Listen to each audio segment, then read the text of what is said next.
all the people that have gone out there against the mainstream media and said, you're going to call us racist? You're going to call us potential Timothy McVeighs? Fuck you. War.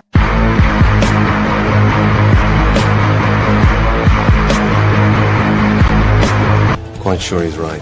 An obsession neurotic. Pretty dangerous, in fact. Let us never tolerate outrageous conspiracy theories. Do you mean you doubt your powers to convince him? Say it! Say it! All right, I'll say it. Worse than that. What I'm afraid of is his power to convince me. We're talking about putting a manifestly irresponsible man on national television.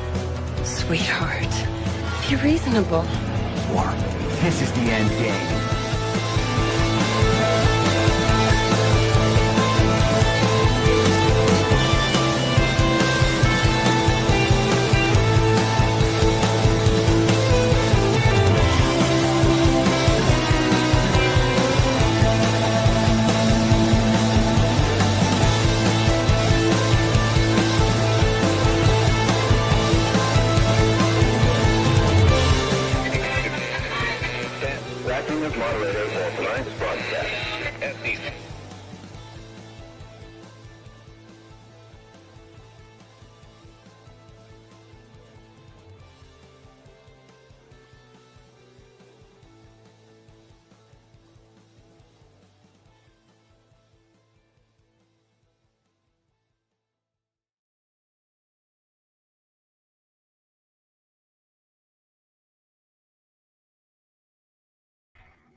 All right, everybody. It is Wednesday, June 18th, 2025, the 150th day of the Golden Age. I'm your moderator, Chris Paul. Let's be reasonable. Welcome, everyone, to the Wednesday late subscriber stream edition. I think that covers the bases. So hello to all of you on Rumble. Hello to those watching on Substack. If you have Rumble Premium, you are also able to watch on there. Otherwise, Substack is your move. So the other day, we got halfway through what I wanted to talk about at that point. This is Monday. When it comes to Israel, Iran, and that's been the bulk of the news for the past 2 days. So we're going to spend most of the show talking about that. We might also discuss the Supreme Court decision on the tranny ban and the Chinese interference in the 2020 election. Oh, wow. It's all coming to light. Amazing. We'll get to that, hopefully, by the end. Before we get into the Israel and Iran stuff, let's start with a bit of a patriotic display at the White House today.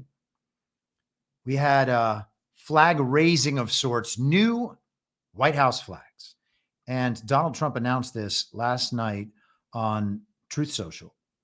He said, "It is my great honor to announce that I will be putting up 2 beautiful flagpoles on both sides of the White House, north and south lawns. It is a gift from me of something which was always missing from this magnificent place. The digging and the placement of the poles will begin at 7:30 a.m. Eastern tomorrow morning. Flags will be raised at approximately 11 a.m. Eastern. These are the most magnificent poles made. They are tall, tapered, rust-proof, rope inside the pole, and of the highest quality. Hopefully, they will proudly stand at both sides of the White House for many years to come."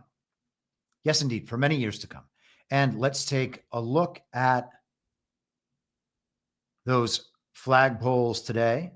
This is from Margot Martin on the Trump social media team over on X, formerly Twitter. There you have it. It's climbing all the way to the top. It is far bigger than that puny little flag they had there on the roof prior to this. Like, you could barely see it from any distance. This is a proper American flag flying over the White House. There's a video that Trump posted on Truth Social. We'll take a quick look at that one as well.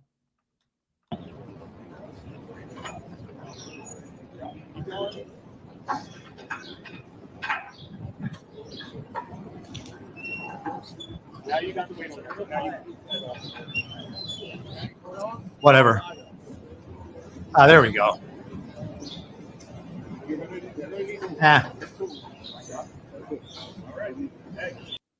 It seemed more relevant the first time. And turns out it's just basically more the same. The lower version of the flag. So I should have had those reversed. That would have worked better. Oh, well. Okay, so a guy named Phil in my Telegram chat today posted this, and I don't know if he wrote it or if he got it from somewhere else and just copy and pasted it into the Telegram chat, but I thought it was really, really interesting. I stuck it in an AI and, looked around, examined on it for a little bit, but I think he has a pretty good summation here. So I didn't know this, but in 2006, Donald Trump sparked a public battle with the town of Palm Beach after he erected an 80-foot flagpole flying a large American flag at his Mar-a-Lago estate, significantly exceeding the town's 42-foot height limit for such structures. Trump did this without seeking a permit, prompting the town to fine him daily, ultimately amounting to approximately $120,000. I think it was $1,500 a day. Rather than complying, Trump framed the issue as a matter of patriotism and free speech, claiming that requiring a permit to fly the American flag was un-American. He sued Palm Beach for $25 million, alleging selective enforcement and infringement of his First Amendment rights. The dispute drew national attention and became a symbolic fight for Trump, who rallied public support by portraying himself as defending the American flag against bureaucratic overreach.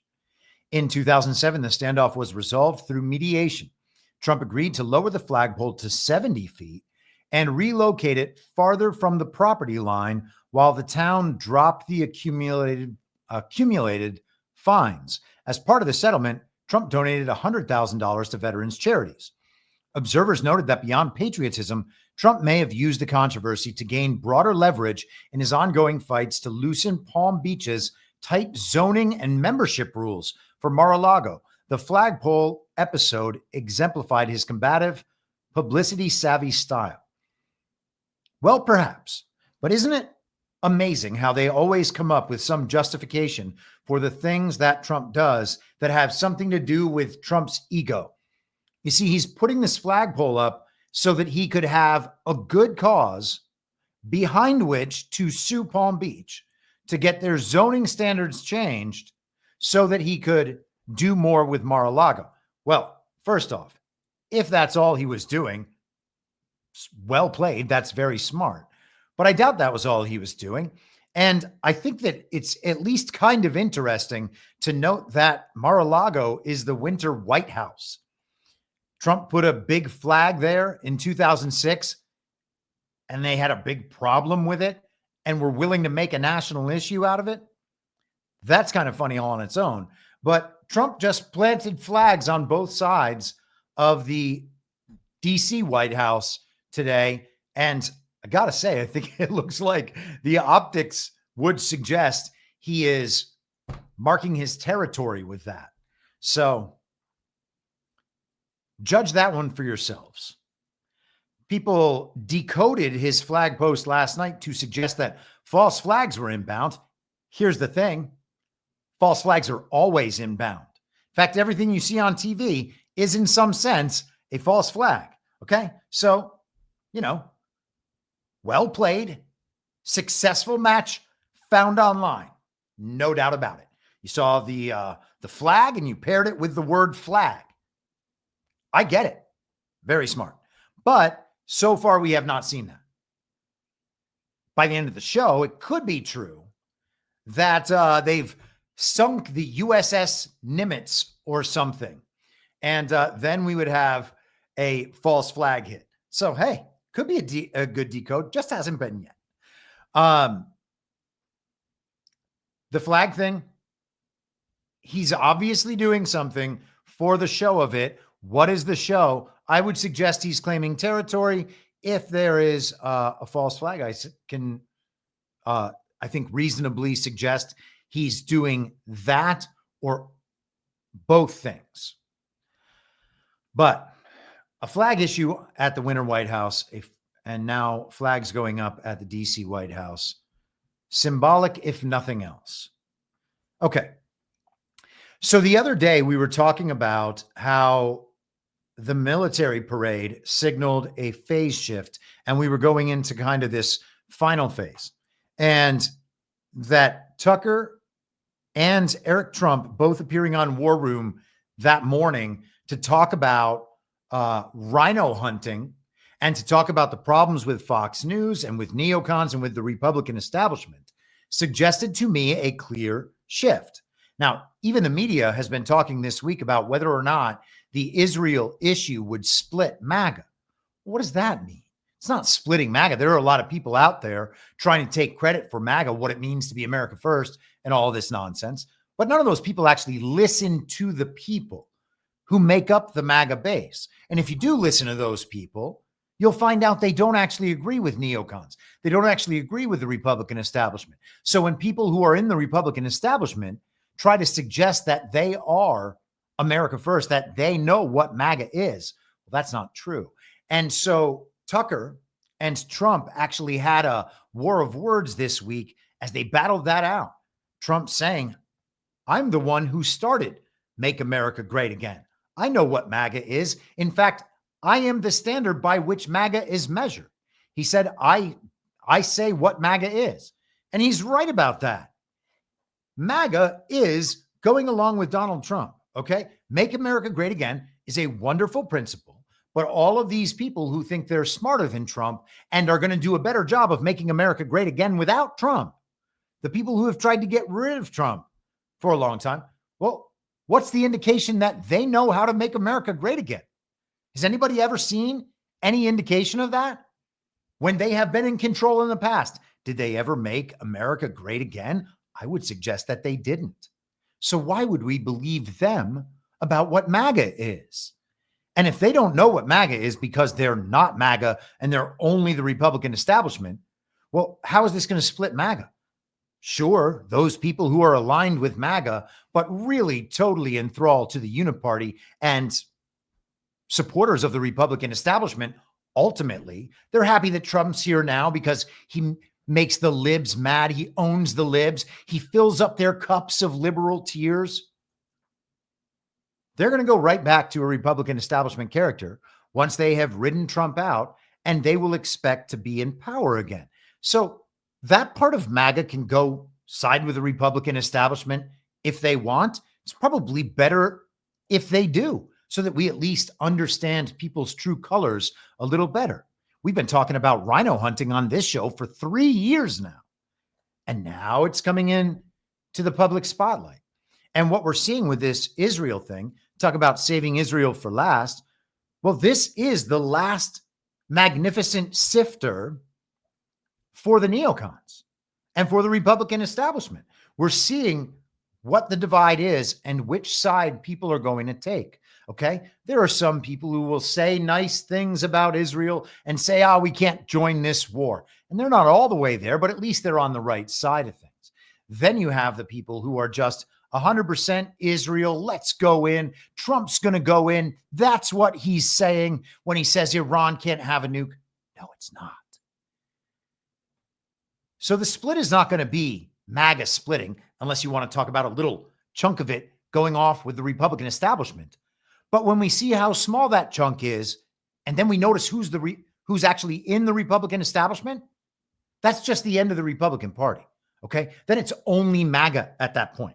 That's what the sifter is for. We've been talking about sifters for years. That's my term. I coined that. Okay.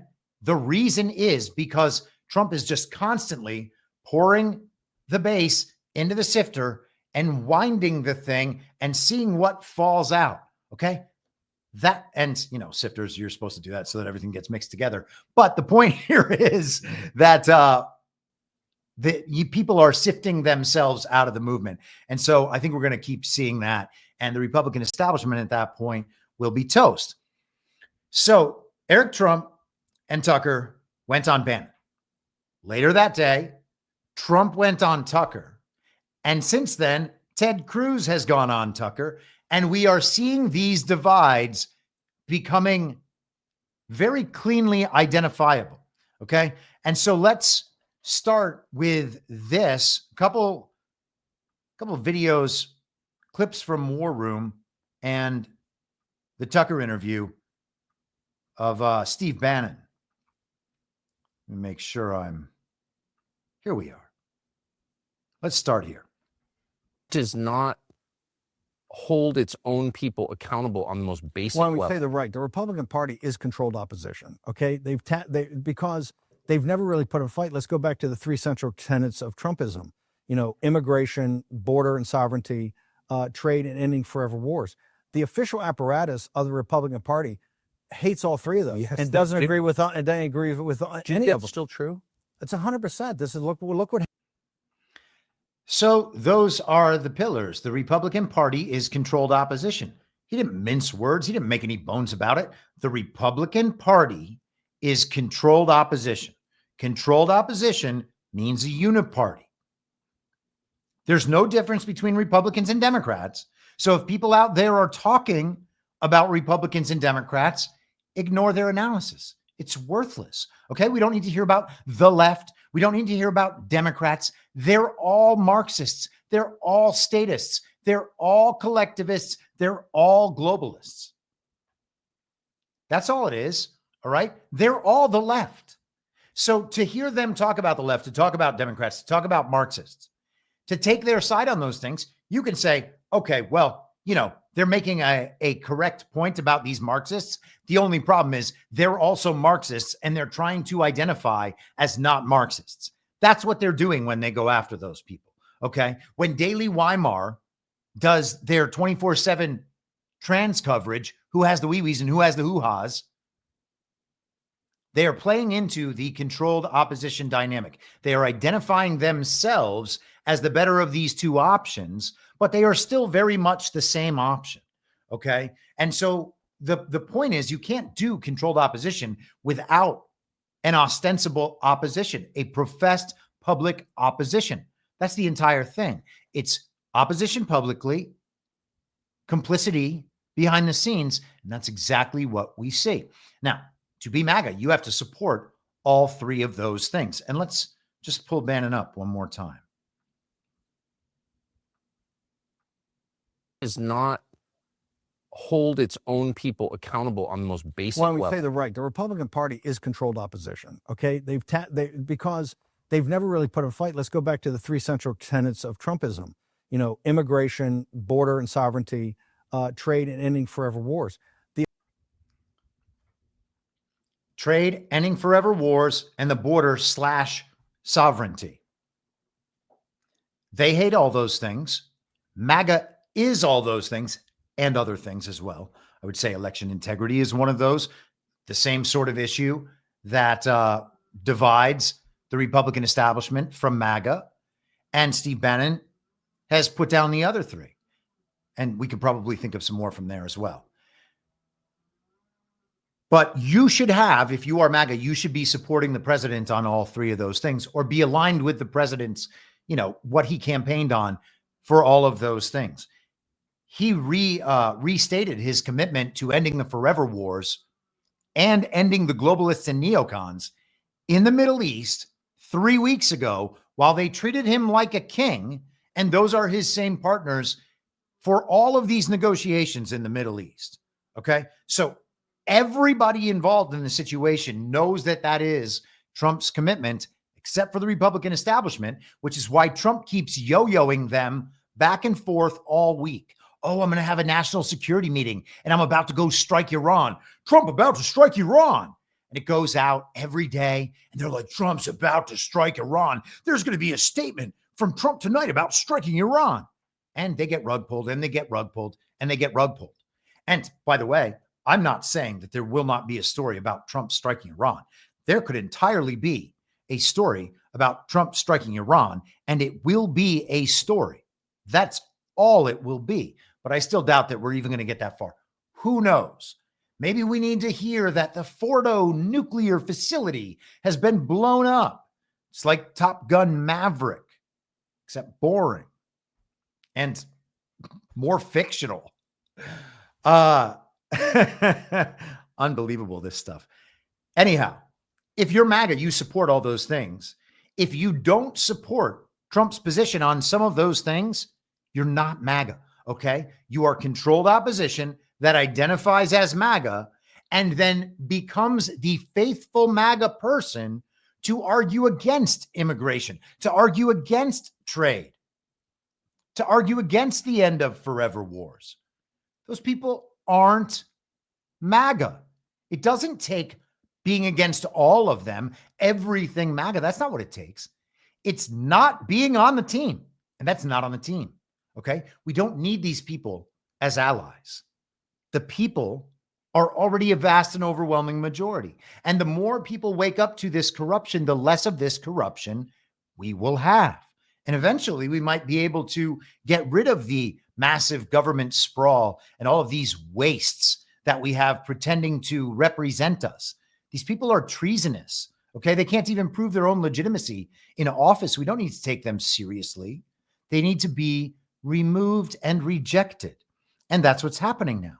One might suggest that's the purpose of all this. And of course, it is the purpose of all this. Eric Trump stated it the other day. Donald Trump is the greatest rhino hunter in the history of the world. And he's been doing it quite well for 3 years. And we've tracked it on this show. Okay? I've pointed out rhinos to everybody for this entire time. And people might think that I've overshot that at certain times, maybe on Tucker Carlson, for instance. Okay. I've said for a few years, Tucker's not telling the truth. He's saying he's telling the truth.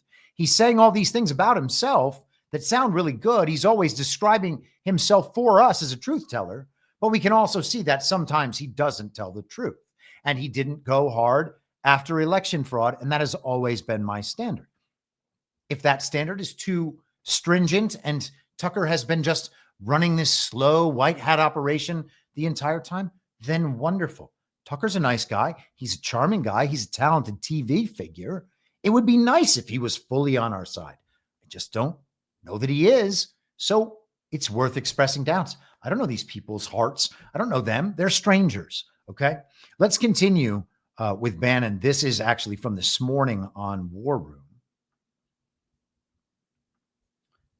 Along the same lines.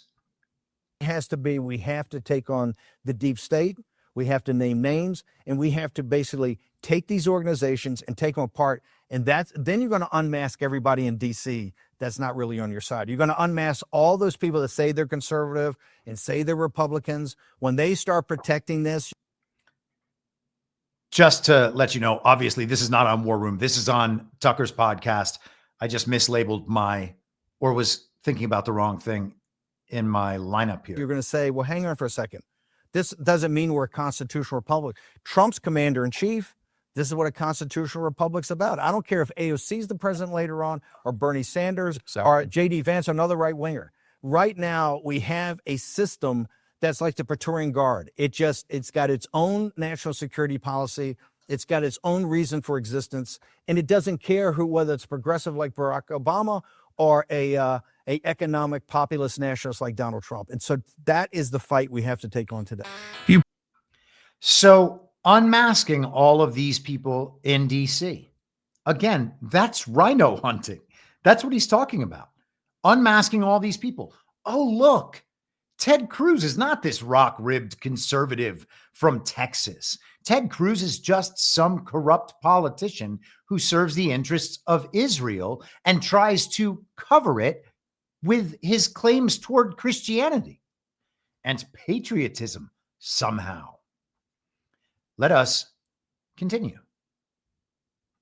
This is from actually right before that last clip in the Bannon interview on Tucker Carlson.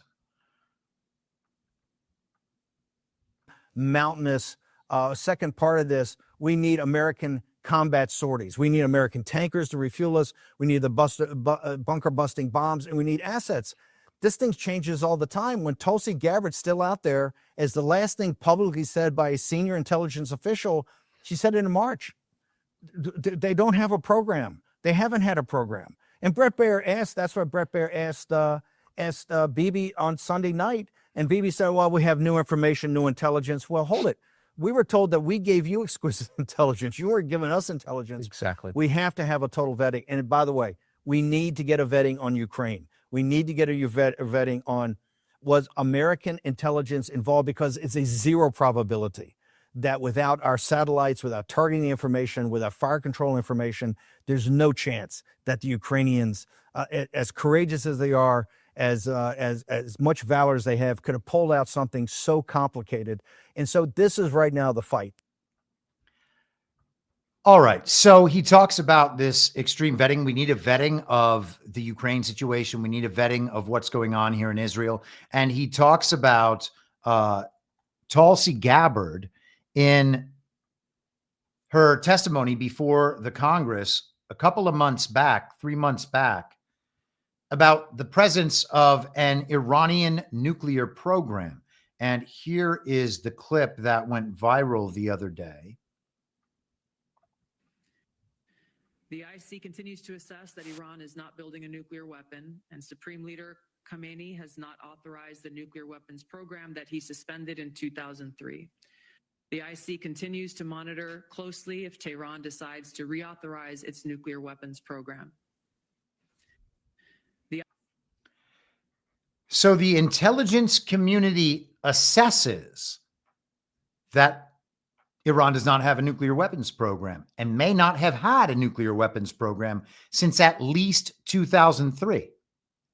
That's an awfully long time. That's a big difference between that and what we're hearing from Israel, which is they're about to get a bomb any day. It's been 5-6 days almost since the initial strike, and they haven't got the nuke yet. They haven't gotten the magical bomb. They haven't sent it over to destroy all of Israel because they hate the Jews. It's right around the corner. Trust me. So the problem here is, and I understand that this clip has a larger context in her testimony, and what's most clear and most important is that this isn't Tulsi saying, my opinion as Tulsi Gabbard is that Iran has no nuclear program. Okay, so first of all, we have to understand that she is just relaying the intelligence assessment as given to her, right? And maybe there's motivations on both sides to lie in an intelligence assessment about the presence of an Iranian nuclear program. But again, if nukes are fake, then there's no question whatsoever Iran doesn't have a nuclear weapons program. That would have to be true if nukes are fake. And you have to continue, just hold that possibility. If it's not convincing enough to you, I get it. But just think about what all of this stuff means if it so happens that nukes are fake, and they're fake. Okay? The meaning of these sorts of phrases becomes entirely different.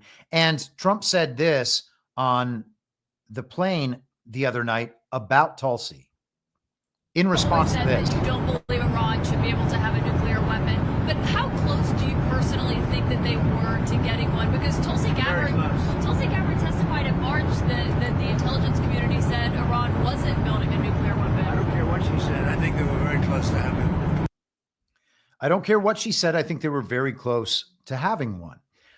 So where is the intelligence assessment coming from? And of course, it's coming from Israel. Israel says that Iran is close to having a magical bomb. That's what we're dealing with. We're not dealing with Iran is about to get a nuke. Okay. That is a statement of fact, or, a false statement of fact about the world as it exists now. Okay. That's not the statement. It's Israel says Iran is about to get a magic bomb. Not Iran is about to get a magic bomb. Israel says Iran is about to get a magic bomb.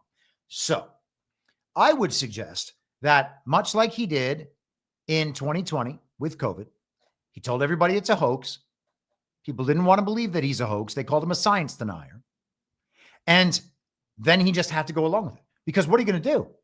If people aren't going to believe you, and you're saying that you're telling the truth to the American public is actually totally damaging and crippling to your cause of getting people to understand the truth, well, then you just accept one of the stories as maybe true for a little while. Just give it a shrug, say something that's the opposite. Then we'll say this, and then we'll say the opposite. And then we'll say this, and then we'll say the opposite. And people will be like, hey, some of these things he's saying don't sound true.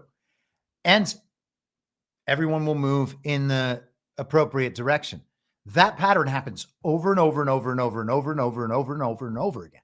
Okay. So when Trump says, I don't care what Tulsi said, why would he care what Tulsi said? She was reading an assessment from the intel community. And it has nothing to do with whether or not the fact on the ground is as it is. And Trump can simply be accepting the Israeli intelligence assessment. And it's a perfect play. He can just say, well, I'm just asking for proof from the Iranians. They can prove it to us. I want peace. They should show me they want peace. And they'll make the deal that they've already made. All right. So the Tulsi thing is a little strange. It's definitely not good to think that we are being led around by Israeli intelligence and they're just making all these decisions for us. But I don't know. I don't think that you can accept the surface interpretation as I just laid out. I think the surface interpretation is wrong. I don't think that Trump actually believes that Iran is about to develop the magical bomb and then send it over to Israel. They're not even like hitting Israel hard anyway. Yes, I know every night on the news, we see a missile going off into the sky. Oh, look how missile-y it looks. This little light tracing across a screen. Very missile-y. Let's pause for a second. Checking on things over on Rumble. Checking on things over on Substack. Hope everybody's doing okay out there. All right. Let us continue. Where are we? Where are we indeed? All right. So a couple more things, and then I want to get into the Ted Cruz interview. And let's go here to the White House Twitter page from yesterday.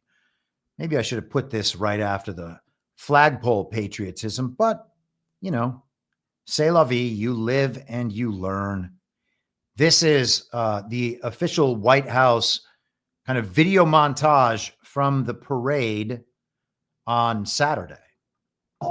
As many as 200,000 people expected in Washington, D.C. to celebrate the 215th anniversary of the U.S. Army at the National Mall Center stage for a festival flyover and historic military parade. Hey!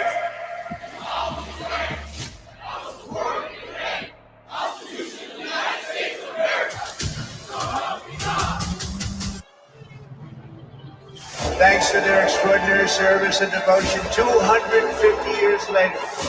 America stands tall, America stands proud, and America stands free.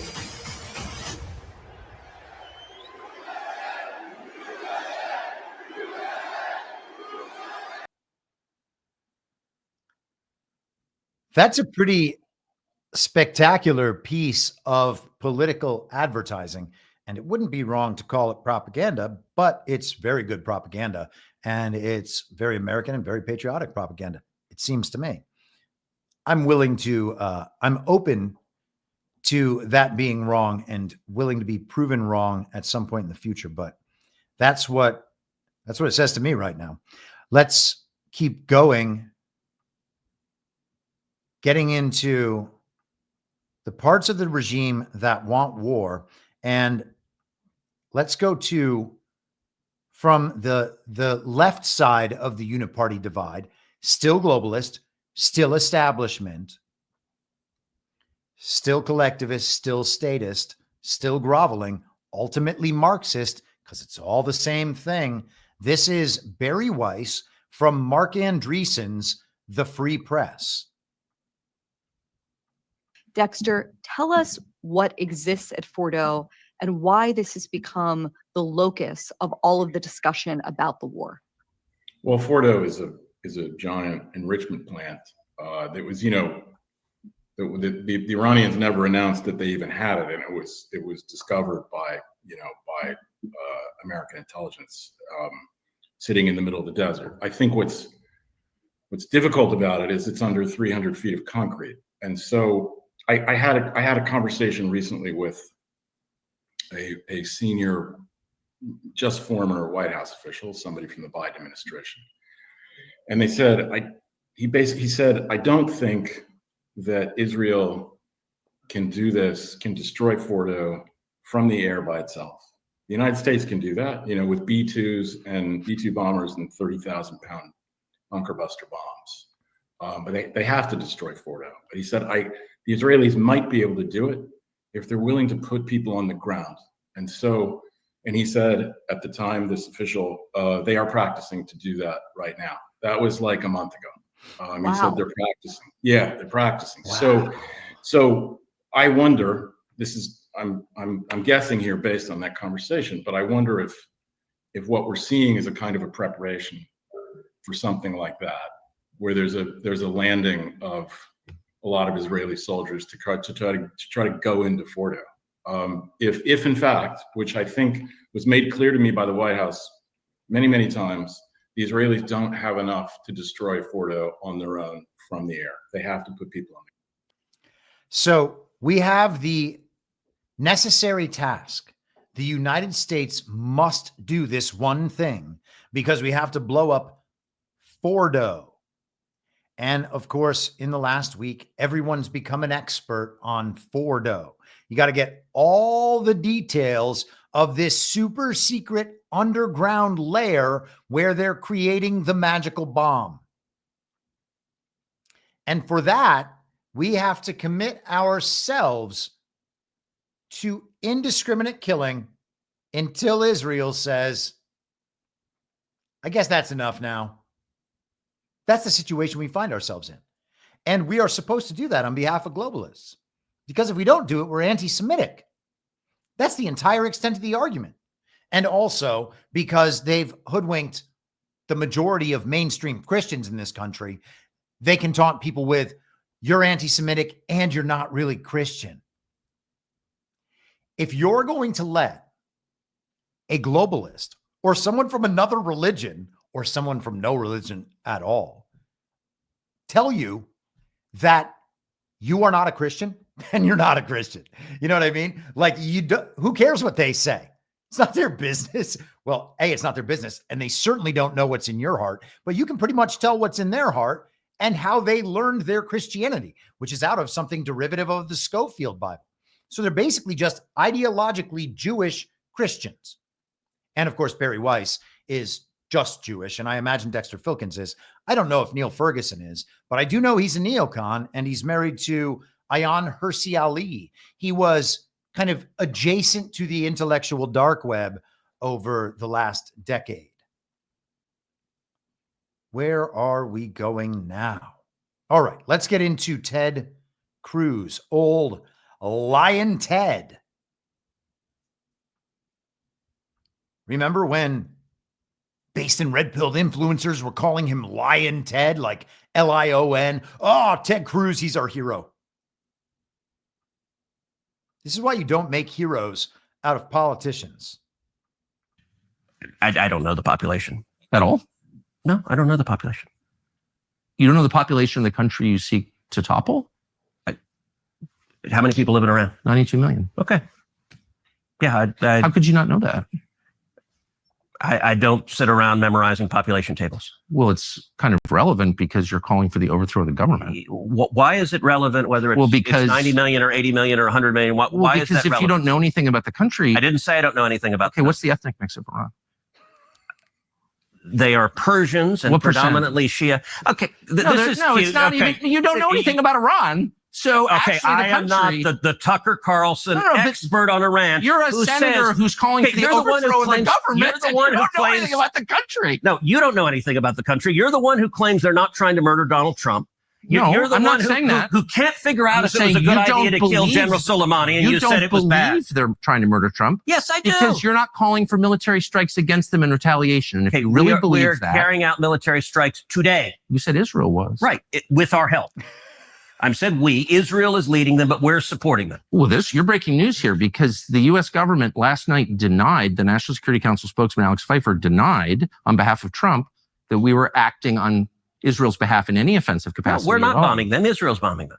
You just said we were. We are supporting This is Israel. high stakes. You're a senator. If you're saying the United States government is at war with Iran right now, people are listening. Okay. And so we have to bomb Iran because Iran tried to assassinate Trump. Except, of course, that's not true. Okay. That's just a story they made up. And we should state that clearly. There is no proof whatsoever that Iran attempted to assassinate Trump. And here is Trump talking about it on the Flagrant podcast last year during the campaign. All about Iran, because I was rough with Iran, but I want to see Iran do great. I want to see Iran do great. Yeah. But I want to stop all the killing and all this. And I was rough on Iran, and they supposedly have a hit on me. In fact, I think it takes great courage for you people to be interviewing me, because it could be now, you know. He is pretty casual about that.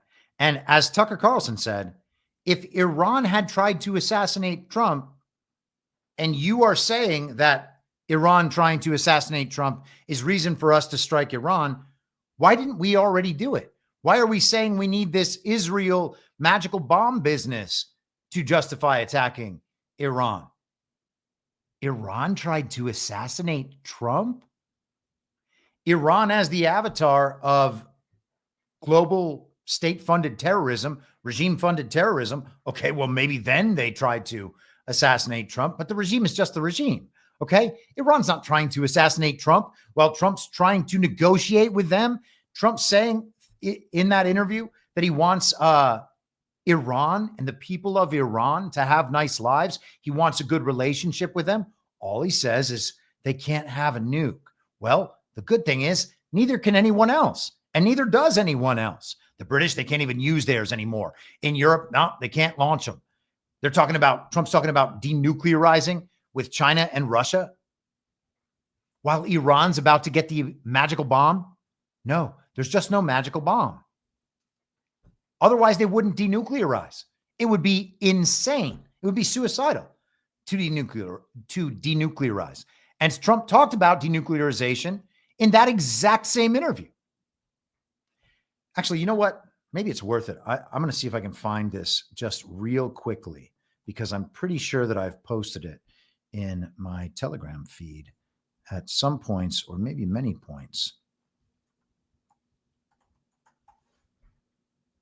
It's a very key clip here. I know how to find it.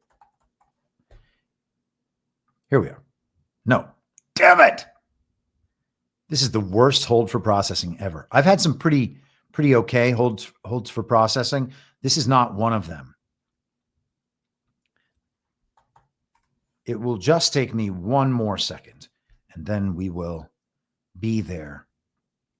I should have pulled this clip. I would have loved if I had pulled this clip, but I blew it. I wonder if everybody knows the that scene, some Pacino movie. Hold on one moment. We're almost there. Okay, great. Now we are there. Everything is going to be okay. It always was. We're just going to keep on chugging. The nuclear is the biggest threat we have in the world today. It's not global warming where the oceans are rising 1/8 of an inch in the next 500 years. Right.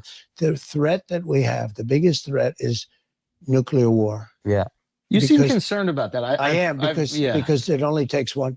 I am. Very true. There are 5 countries now that have capability, and soon they'll have more. And we shouldn't let there be more. And I was at a point, very good, despite the Russia hoax. It was a total hoax, and we were totally exonerated and everything else. I could have told them that the first day. But that causes, a lot of problems. Yeah. A lot of problems. And they're a big nuclear power. We were close to a deal for getting rid of nuclear weapons. It would be so good. For Now- all countries or just Russia? We were talking about Russia, ourselves, and China. Oh, wow. And we would then bring everyone else into it. And So you all strongly would get rid of your nuclear capabilities. denuclearize. Yes, we were going to get rid Totally of denuclearized. nuclear because it's too powerful. So I don't know how you do that if these rogue states are in possession of nuclear weapons and dirty bombs and all of that nonsense. He also said there's only 5 nuclear nations: America, China, Russia, North Korea, right? India, Pakistan, Britain, I think France. That's way more than 5. Something ain't right about the nuclear story. And the truth is, something's never been right about the nuclear story. From its very beginnings with the Manhattan Project that was set up at Bohemian Grove, Oppenheimer, some communist, some wealthy New York Jewish communist who was plausibly accused of attempted murder. And that's the guy who created the magical bomb and then gave it to the communists in Russia and the Nazi partners in Germany. Go America. It's all crap. Hiroshima and Nagasaki? Nope. Where's the proof? Oh, right. It's nowhere. It's nowhere except, trust me, I was in the military and no.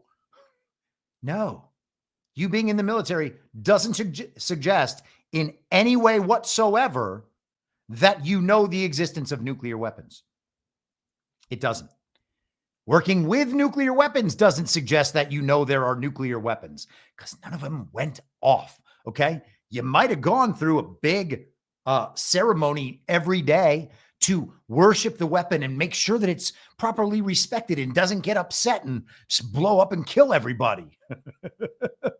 The nuclear weapon has to be treated like a potential post office shooter at all times. Don't upset the nuclear weapon. Don't talk about its non-existence. Everybody just, wipe it down every day properly so that it stays nice and clean. You can do all those things believing that what's right in front of you is a nuclear weapon because you were told it is, and you have to do all these special rituals every day to protect it. Even that would not mean that there's a nuclear weapon there. I know that people have a really hard time with this stuff, but it's like saying, we've talked about this a number of times, because I was actually confronted with this at a dinner a few years ago. Someone was like, I have friends in Ukraine who say that all this war is happening the way it says on TV. Okay, cool. I had friends in California who didn't know what was going on in California. I was in California and often had no idea what was going on in California. If you told me something crazy happened in California, I'd be like, wow. And then everybody in California would be talking about it, and we'd all be like, wow, wow, wow. Can you believe that thing happened that we were told happened? Look at that. We all know that we were told that thing happened. Therefore, it must have happened or we wouldn't all believe it. That's what we do. That is like how our public belief formation has gone on and on and on throughout my entire life, for sure. And I've watched that happen countless times. Why would you believe something that is logically impossible because somebody says that they had special knowledge of it? It is, again, the sort of thing that should require the utmost, the highest possible standards, subject to the most extreme skepticism. Overwhelming proof must be submitted. And there's been no proof, not even overwhelming proof, no proof whatsoever. It's just, trust me, that's what it is. We're the experts on nukes. I wouldn't trust a virologist to tell me about viruses. Would you? Seeing what virologists did in 2020 and 2021? Why would anyone trust that? Trust the experts, trust the science, trust the doctors, okay? Trust the people with firsthand experience. Well, why? Are they honest? Do I know that their firsthand experience was of the thing? Or was it just that they were involved in the thing's aura somewhere? These people are strangers. You don't know them. You can't possibly trust them. So when they say there's no proof of this thing, just trust me, why would you trust them? That makes no sense.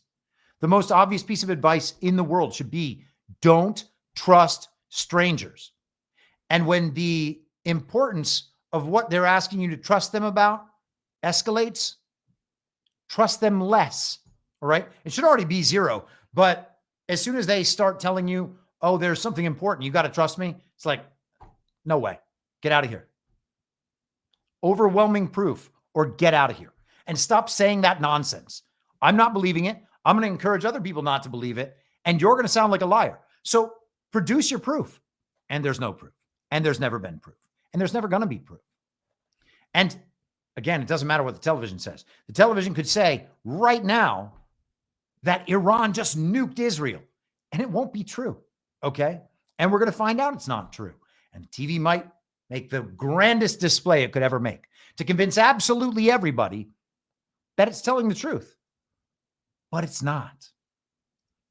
And you know what? I was going to discuss this at some point later in the show, but I think maybe this will be just fine, assuming I can find it quickly.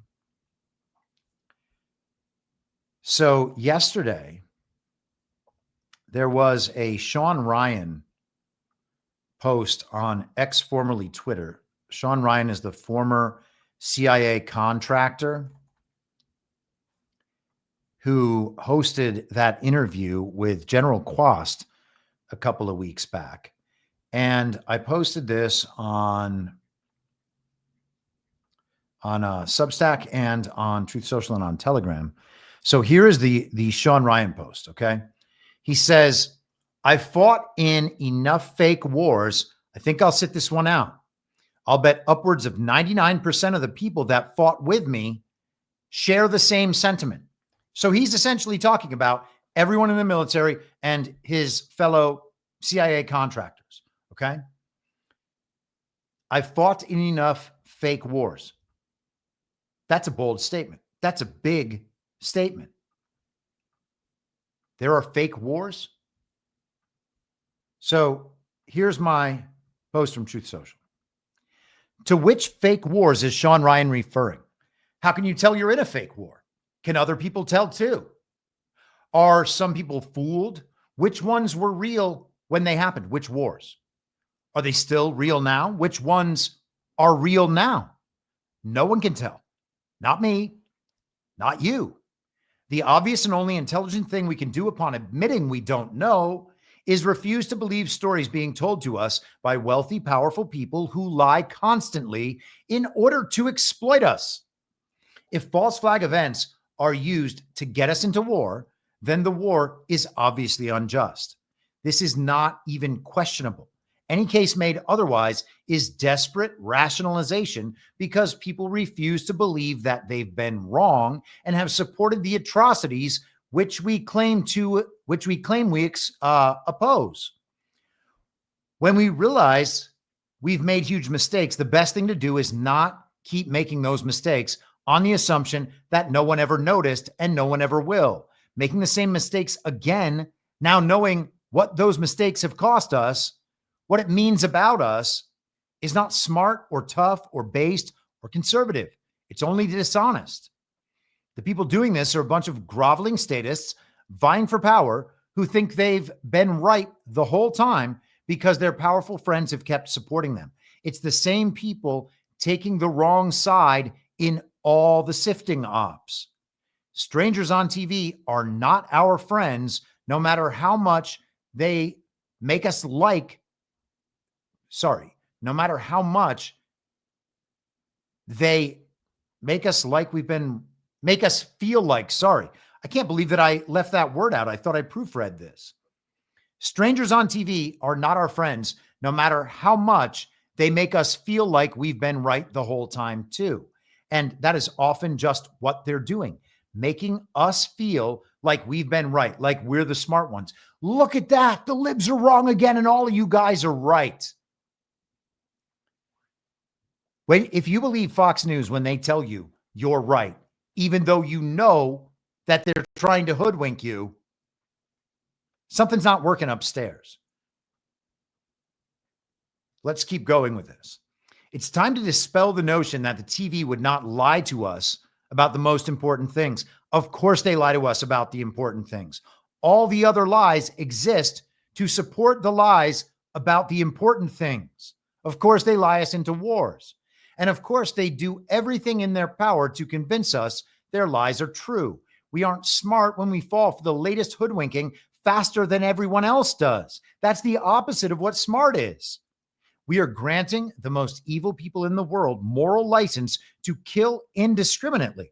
We're doing it because we're told someone we're forced to believe is our friend, but isn't, is going to get beat up unless we go kill on their behalf. It's madness, and it's spectacularly retarded. Okay? Of course they're lying to us. Of course they're lying to get us into war. It doesn't matter that it's the most important thing. It doesn't matter that it's going to start World War III, even though that's already started. And war against the global evil twin never ends, okay? There is no beginning and end. It's just that machine that has always been chugging along for the last however many thousand years. 2,000? 6,000? Hard to tell. Hard to know. But they are not intending to tell you the truth, and they are not just telling you the truth this time. Oh, they would never lie about that. If you think, oh, they would never lie about that, you have made an enormous mistake. Yeah, I can't even believe that people are there at this point. Let's keep going with Tucker and Ted Cruz. And here Ted Cruz goes after Tucker's supposed foreign policy. And I hope that I have the length of this clip right and that it doesn't take up 2 clips. I'm feeling very insecure about my clips after my errors earlier. This is the most powerful country in the world. If you're calling for toppling in government, it's incumbent on you to know something about the country and to think through the consequences of that. And you haven't, and you don't. And I'm saying that's reckless. I haven't thought, okay, you engage in reckless rhetoric with no facts. And to be clear, I'm not calling for the overthrow of a government. You put out a newsletter attacking Donald Trump and calling him complicit. Never attacked Donald Trump. Yes, you have. And by the way, I campaigned for Donald Trump. Okay, yes. And this is after anti-Semitism, this is the last refuge. You're an anti-Semite and you hate Trump. Okay, I love Trump. I will read. You put out a whole newsletter saying Trump has abandoned America first. And here's what Trump said in response. Well, considering that I'm the one that developed America first and considering that the term wasn't used until I came along, I think I'm the one who decides that. For those people who say they want peace, you can't have peace if Iran has a nuclear weapon. So for all of those wonderful people who don't want to do anything about Iran having a nuclear weapon, that's not peace. That was directed at you. Man, this is... Okay, so let's pause there on that because Trump actually addressed this today.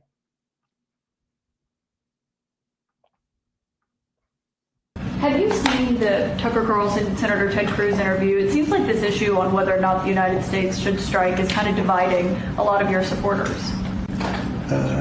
No, my supporters are for me. My supporters are America first and make America great again. My supporters don't want to see Iran have a nuclear weapon.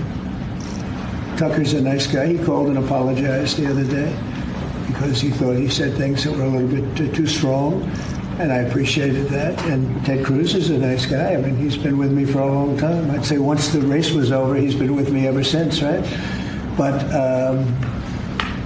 did you catch that? Once the race was over, he's been with me ever since. Which race is he talking about? He's talking about 2016 after the primaries. He's been with him ever since. That might be what he's saying. Hard to know. I think it's probably that. We'll give Ted Cruz the benefit of the doubt on that because Trump's saying he's been with me for a long time. Very simple. If they think that it's okay for Iran to have a nuclear weapon, then they should oppose me. But nobody thinks it's okay.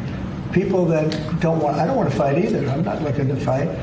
But if it's a choice between fighting and them having a nuclear weapon, you have to do what you have to do. Maybe we won't have to fight. Don't forget, we haven't been fighting. We add a certain amount of genius to everything, but we haven't been fighting.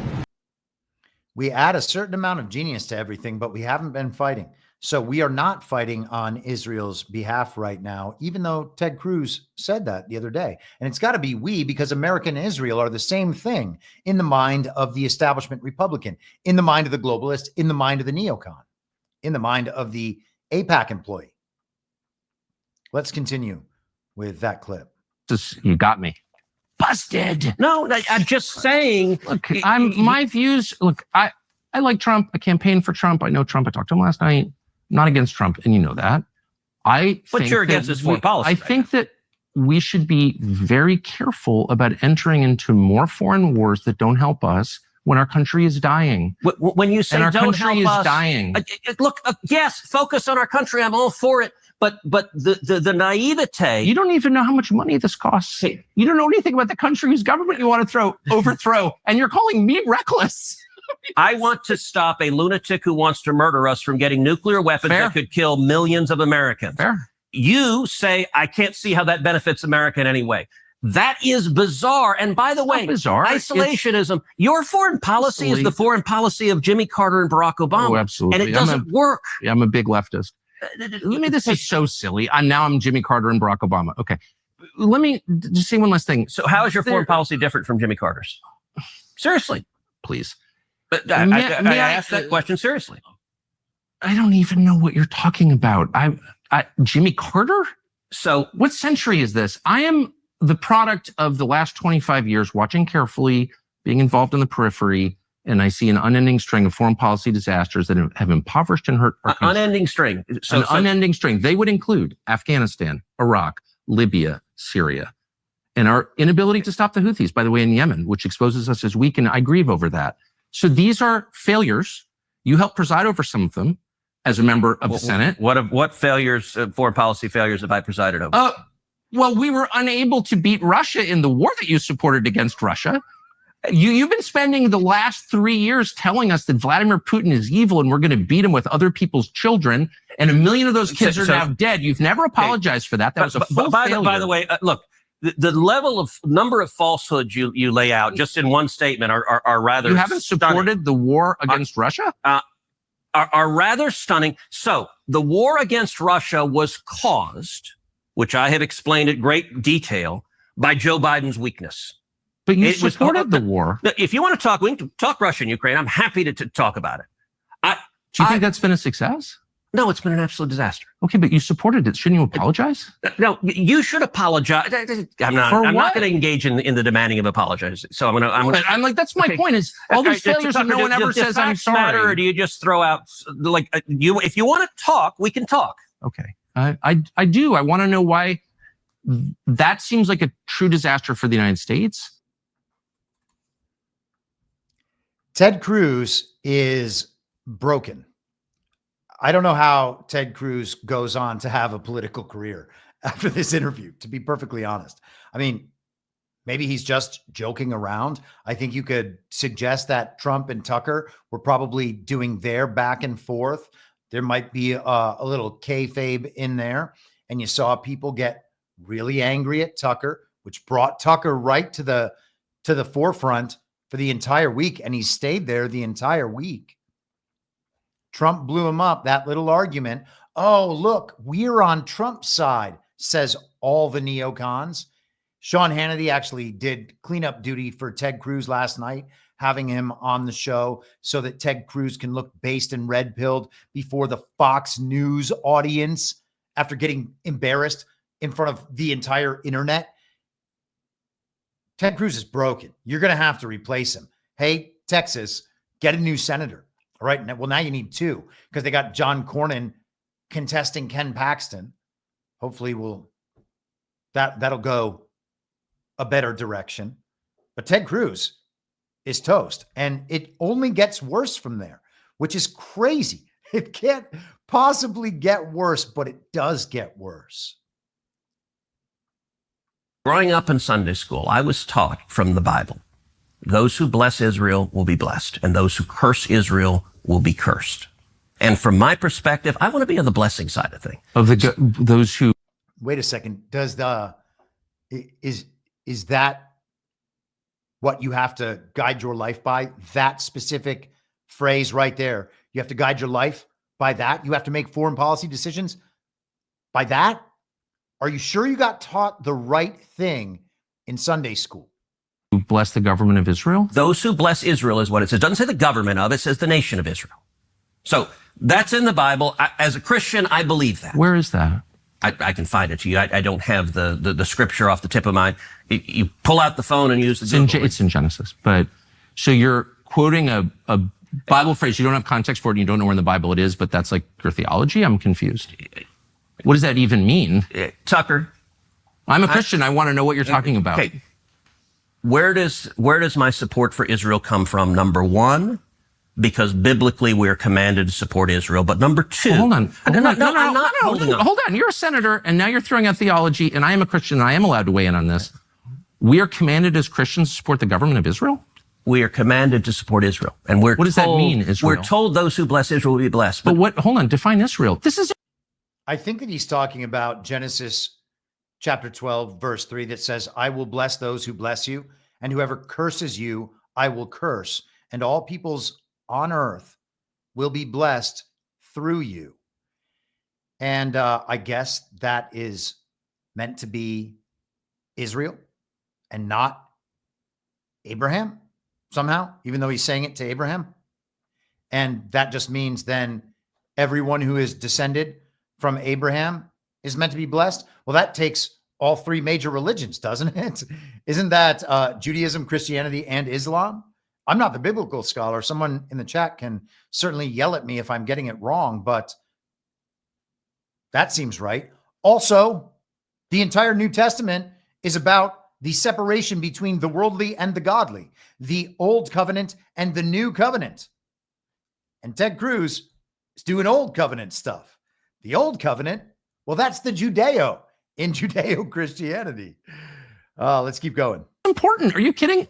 This is a majority Christian country. Define Israel. Do you not know what Israel is? That would be the country you've asked like 49 questions about. So that's what Genesis, that's what God is talking about. The nation of Israel, yes. And so is that the current borders, the current leadership? He's talking about the political entity called Israel? He's talking about the nation of Israel. Yeah, nations exist, and he's discussing a nation. A nation was the people of Israel. Is the nation They're the God's descendants of referring Abraham. to in Genesis, is that the same as the country run by Benjamin Netanyahu right now? Yes. It is. Okay. And by the way, it's not run by Benjamin Netanyahu as a dictator. It's a democratic country that elected. He's the prime minister. Right. What? But just like, you know, America is the country run by Donald Trump. No, actually, the American people elected Donald Trump. The same principle This is there. silly. I'm talking about the political entity of modern Israel. Yes, and that is You believe Israel. that's what God was talking about in Yes. Genesis. I do, but that country's existed since when? For thousands of years. Now, there was a time when it didn't exist, and then it was recreated just over 70 years ago. I'm saying, I think most people understand that line in Genesis to refer to the Jewish people, God's chosen people. That's not what it says. Okay, Israel, but you don't even know where in the Bible it is. Yeah, it doesn't say either of those things. It certainly doesn't say the Jewish people. That's not God's chosen people. It's the tribes of Israel. And to think that it's all and only the one tribe that rejects Jesus doesn't make any sense. The entire New Testament is about accepting Jesus as the only way to salvation. I mean, what in the world are these people thinking? But this is what they think. This is what they've been taught. And it's a damn shame that they have been taught these things. There are Sunday schools that teach children this. And at some point as an adult, you should probably let those things go and be like, oh, well, that's not what it says at all. And if we are going to prioritize the protection of the nation state, the global regime proxy state of Israel, rather than do all the things that Jesus said to do, well, then we're not Christian, okay? I don't know what could be simpler than that.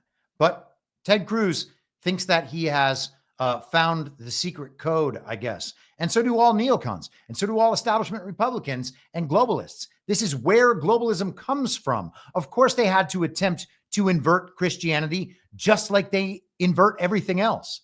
All right. Why wouldn't the regime want mainstream Christianity to believe it is their highest purpose to protect the nation state, the proxy state of Israel that was created 75, 80 years ago and created as a result of 2 world wars and created specifically by the Nazis during World War II. They literally brought the Jews down from Europe to settle them in Palestine so that they could take over that piece of land. It's not like some historical question. That's what happened. World War I, same thing. Banker control. The Balfour Declaration was what brought the United States into World War I. That's to set up a state of Israel. And it all happens from the Zionist project that started in the late 1800s.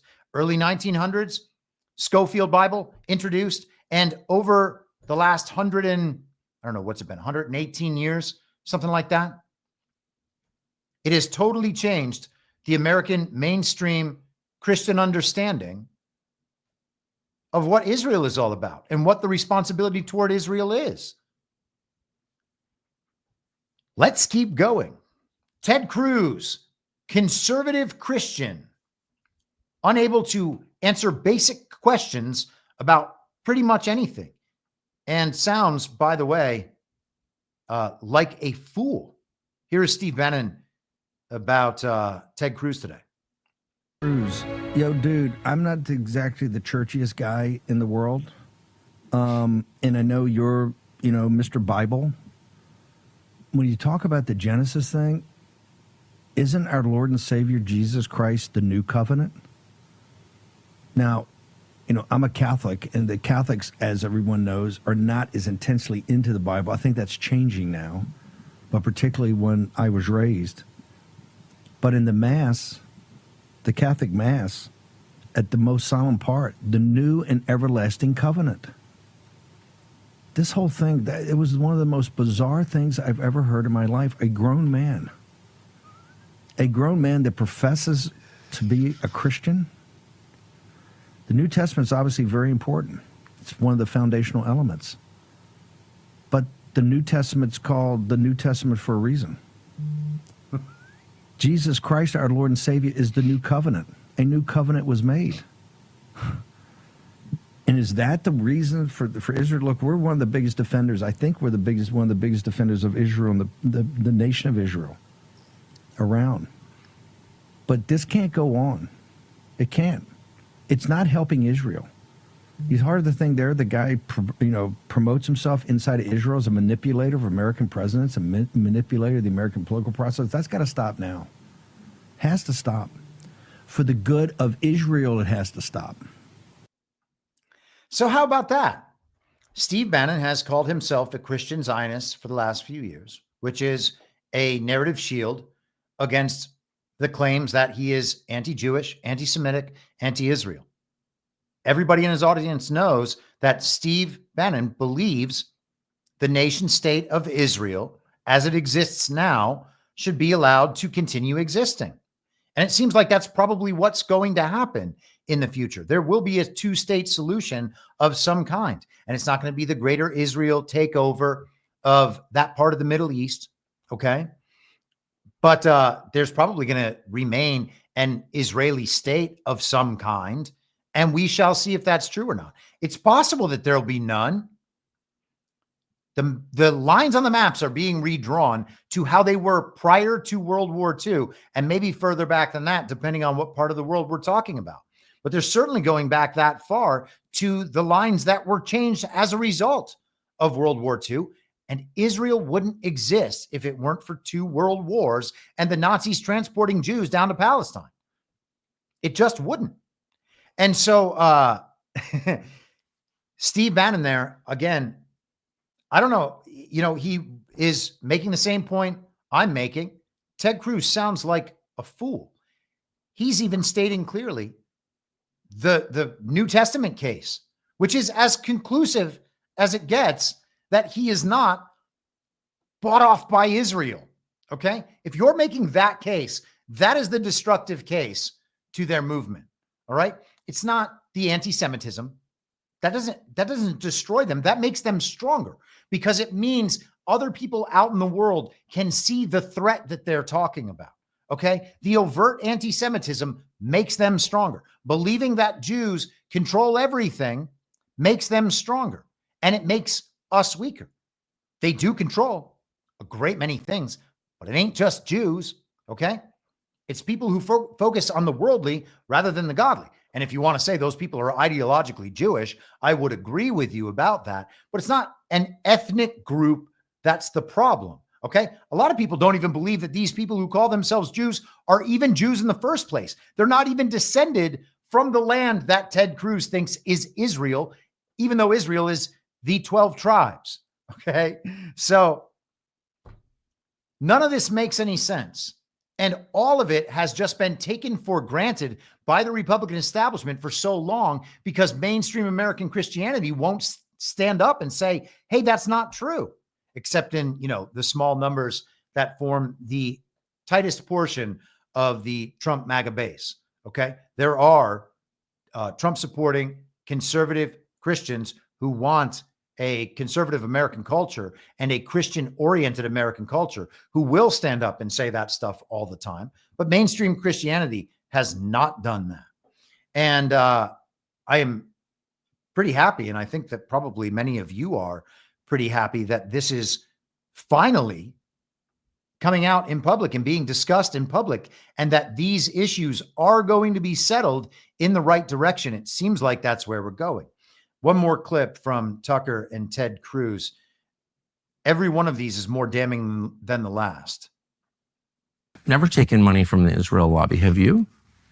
Taken money from the Israel... From AIPAC. So AIPAC raises a lot of money for me, but it's actually a misnomer, because the people who raise money are individuals. Right. So it's not the PAC itself, but they're individual members who believe in the American-Israeli friendship and relationship. Is AIPAC a foreign lobby?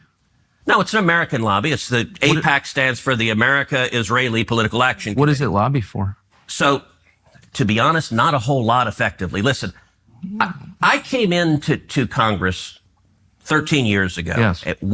This is such a slick, clever, conniving deceit that Ted Cruz is running right now. He's saying it's not AIPAC giving this money to politicians. It's individuals who give money. They are associated with AIPAC, but the individuals are giving directly. Sounds like they're just operating around campaign finance regulations. Then he goes into AIPAC not being an American lobby, or not being an Israeli lobby. They're Americans who are in the Israeli Political Action Conference. You see, so it's an American lobby lobbying that Israel is really good. And he just gets worse. To Congress 13 years ago, yes, with the stated intention of being the leading defender of Israel in the United States Senate. Great. And I've worked every day to do that. AIPAC, a lot of times. He went into the Senate 13 years ago, committed to being the strongest defender and supporter of Israel in the Congress. AIPAC, I wish, were much more effective. Like, there are folks online who are in the fever swamp of terrified of AIPAC, and AIPAC. If AIPAC is not that strong, if they're not getting the job done, what we actually need is something even stronger than AIPAC. So you shouldn't be threatened by AIPAC because they're not even good at what they do. Yes, they fund 300 out of the 400 people in the House of Representatives, or something very close to that, maybe even more than 300. I think I just saw one of those charts today that shows how many Democrats and how many Republicans. I think it's like 119 Democrats and 199 Republicans are all AIPAC. So that's 3/4 of the House of Representatives are directly downstream from AIPAC. And every senator. I don't know what it is, but it's probably like 80 or 90%. Maybe it's not that high. Maybe there are some Democrats who aren't. Give me a second. I'm going to ask the machine, how many senators receive support from AIPAC? Hold for processing.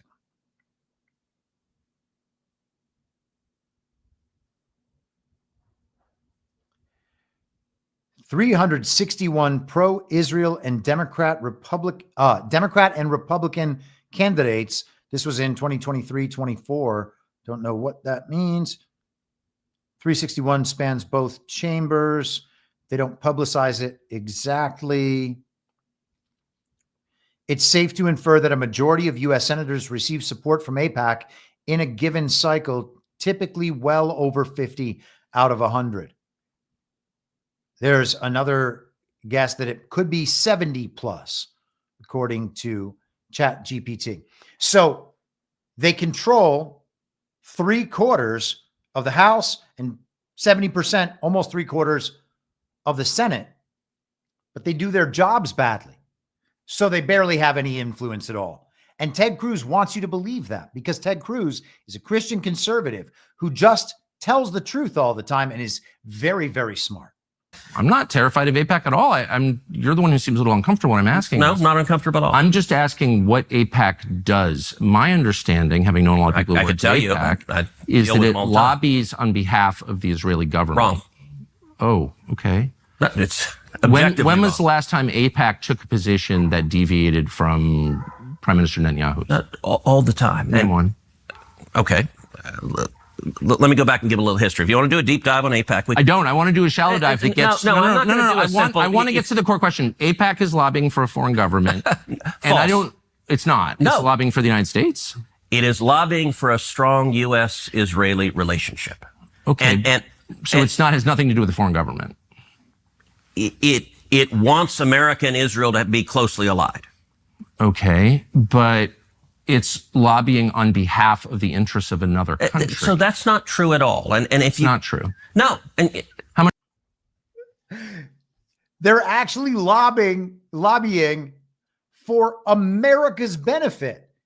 America benefits when Israel is the number one priority. Don't you understand? That's legitimately what Ted Cruz is saying. How much contact do you think AIPAC leaders have for the government of Israel? No idea. I imagine some. I think the government of Israel is often frustrated with AIPAC because AIPAC's not nearly strong enough. Do you think there's any coordination between the government of Israel and AIPAC?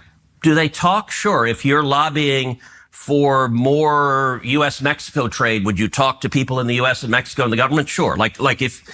So I'm not mad about that. There are a million countries that lobby Washington. I like a lot of those countries, including Israel. But AIPAC are Americans. They're not Israelis. Hold on. There are tons of Americans who lobby on behalf of foreign governments. I know them. I'm related to some of them. I know how it works. I'm from here. So my question is not, is it outrageous that foreign governments lobby the United States? They all do, okay, including Israel. My only question is, why don't we admit that is what's happening? You're denying it, but it's true. Yeah, and why aren't they registered as a foreign lobby? Because they're not. Because they're not. Because they don't have to be. Because that A means American.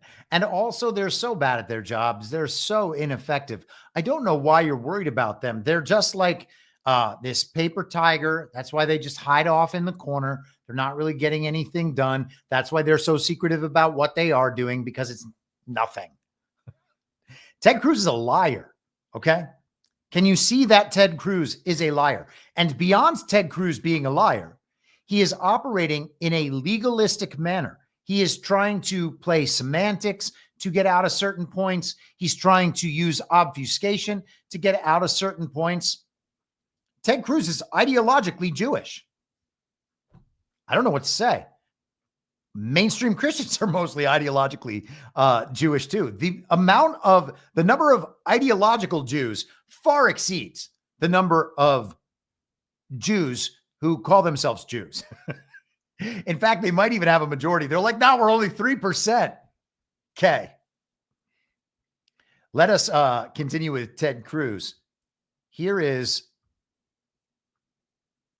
Donald Trump, an article about Donald Trump. This is from May of 2016. Trump accuses Cruz's father of helping JFK's assassin. Do you remember this? Do you remember when we got the stories about how Ted Cruz was also the Zodiac killer? I'm not sure if Trump actually said that, but he did talk about this. And here is what he said. His father was with Lee Harvey Oswald prior to Oswald's being, shot. I mean, the whole thing is ridiculous.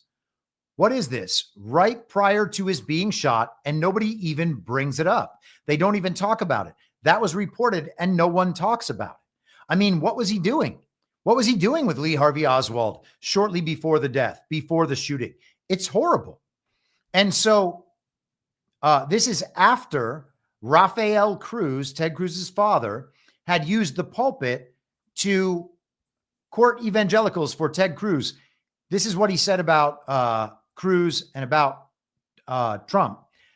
I exhort every member of the body of Christ to vote according to the word of God and vote for the candidate that stands on the word of God and on the Constitution of the United States of America. I am convinced that man is my son, Ted Cruz. The alternative could be the destruction of America.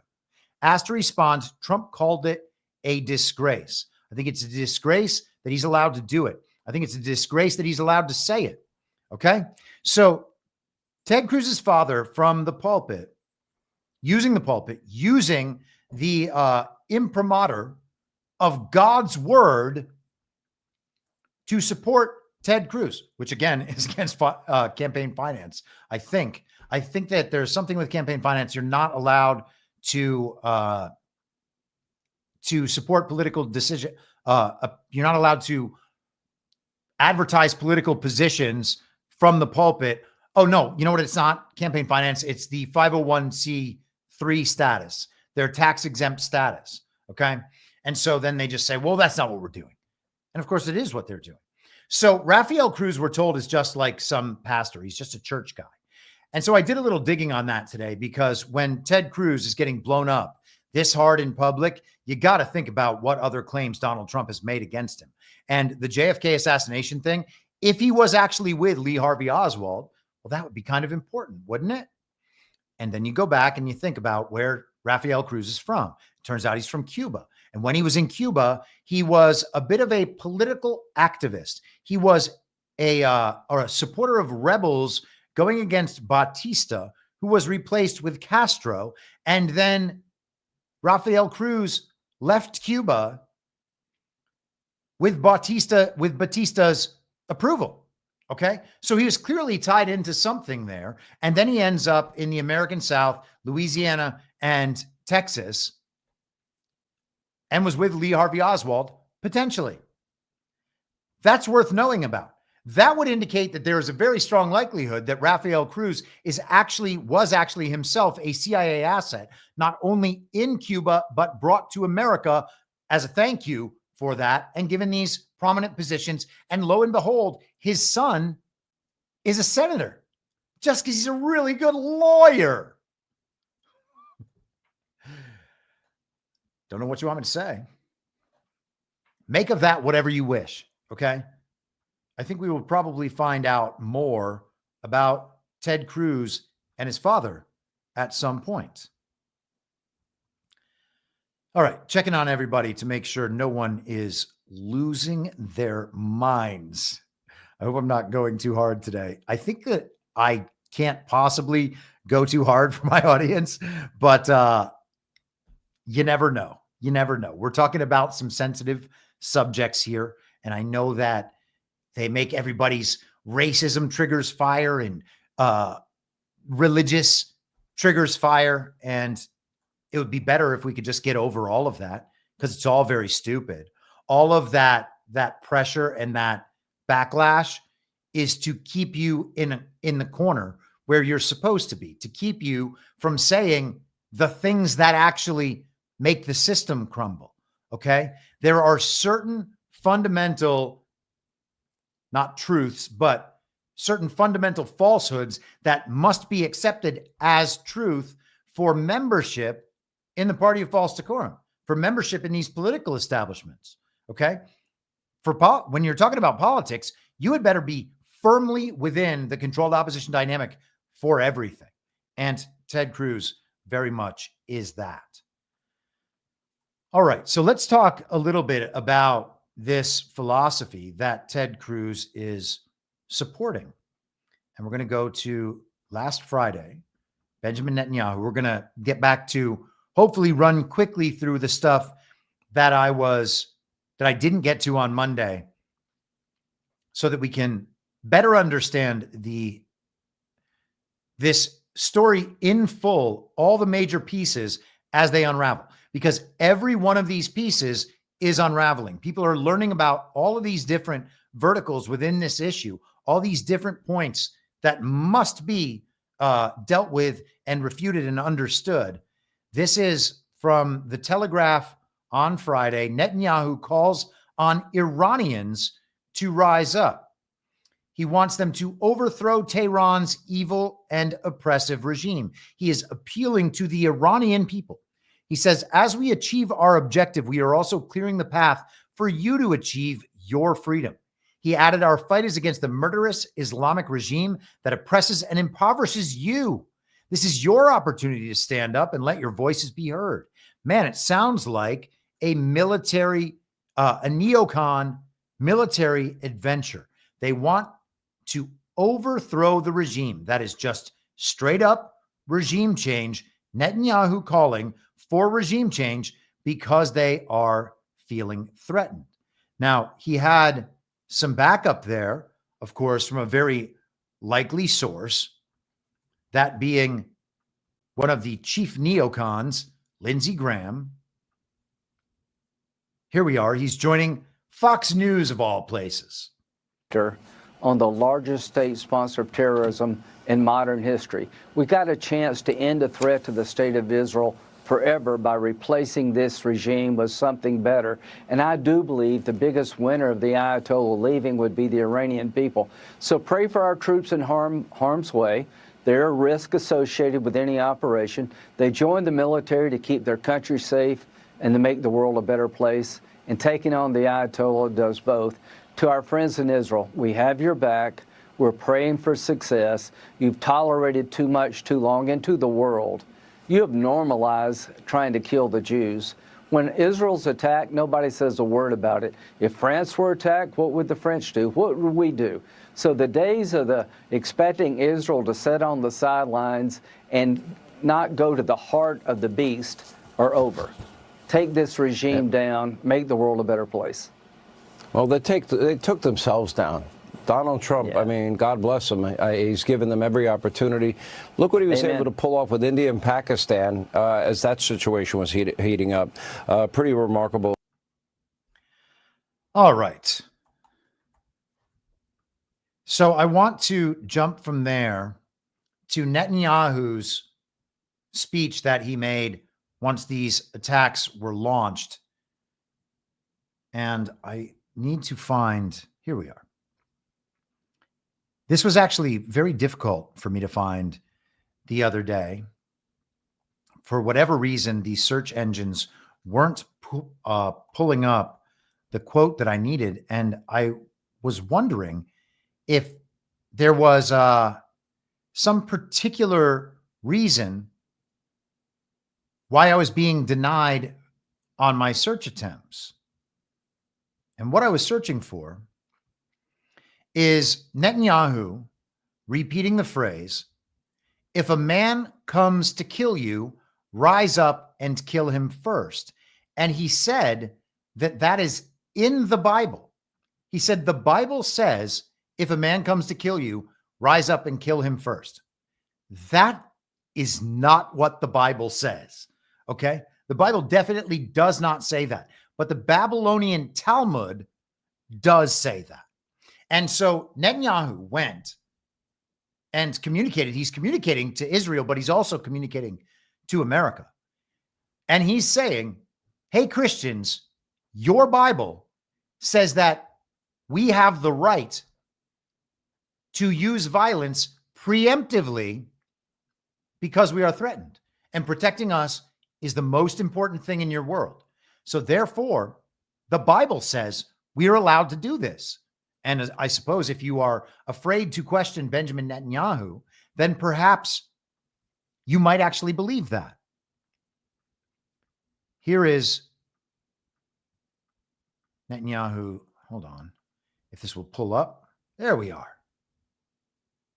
Here's Netanyahu on Fox News with Brett Baer. First of all, let me start at the beginning.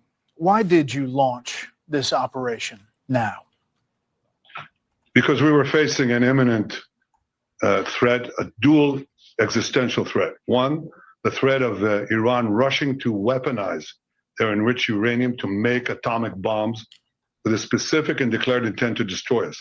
Second, a rush to increase their ballistic missile arsenal into the capacity that they would have 3,600 weapons a year, new weapons within 3 years, 10,000 ballistic missiles, each one weighing a ton, coming in at Mach 6, right into our cities, as you saw today. And then in 6 years, 20,000. That's no country can sustain that, and certainly not a country the size of Israel. So we had to act. It was the 12th hour. We did act to save ourselves, but also, I think, to not only protect ourselves, but protect the world from this incendiary regime. We can't have the world's most dangerous regime have the world's most dangerous weapons. We're protecting ourselves, but by doing so, we're protecting many others. You get that?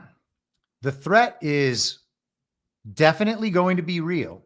So we have to protect ourselves from that. The Bible says we can. And you know what? We're not only protecting us, we're protecting everyone.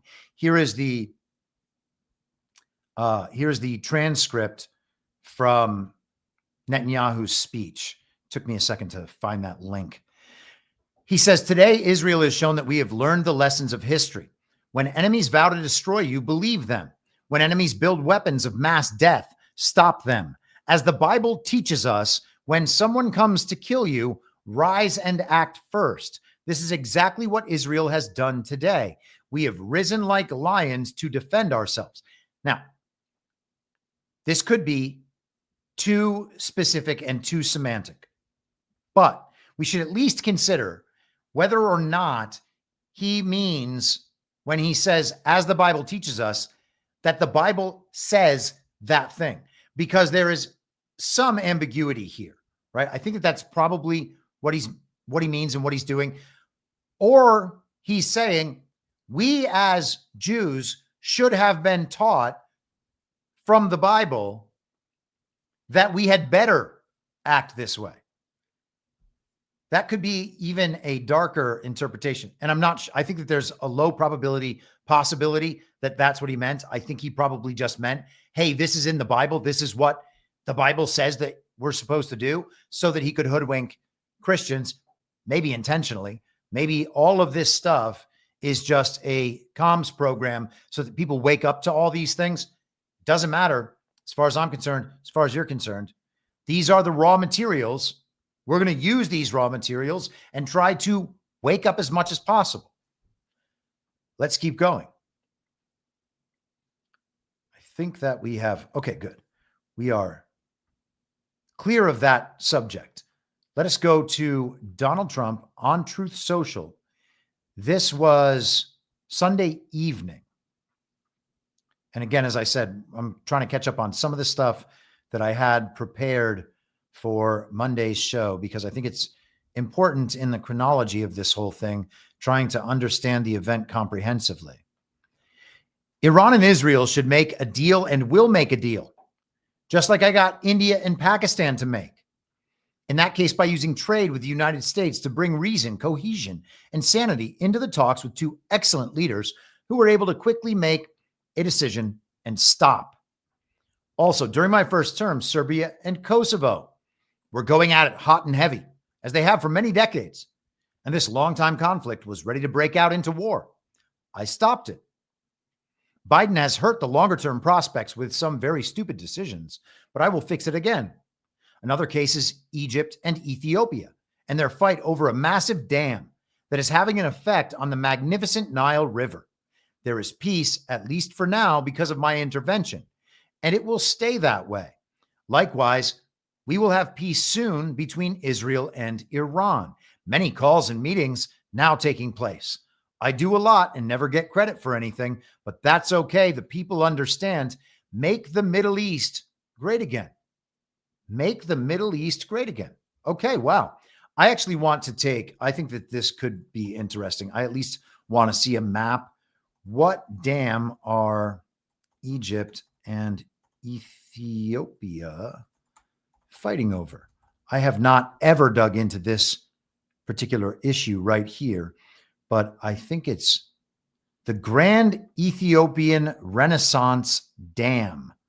Wow, that is quite a name. I want to see if I can pull up a map of this so that I can know where it is, because I am thinking about how the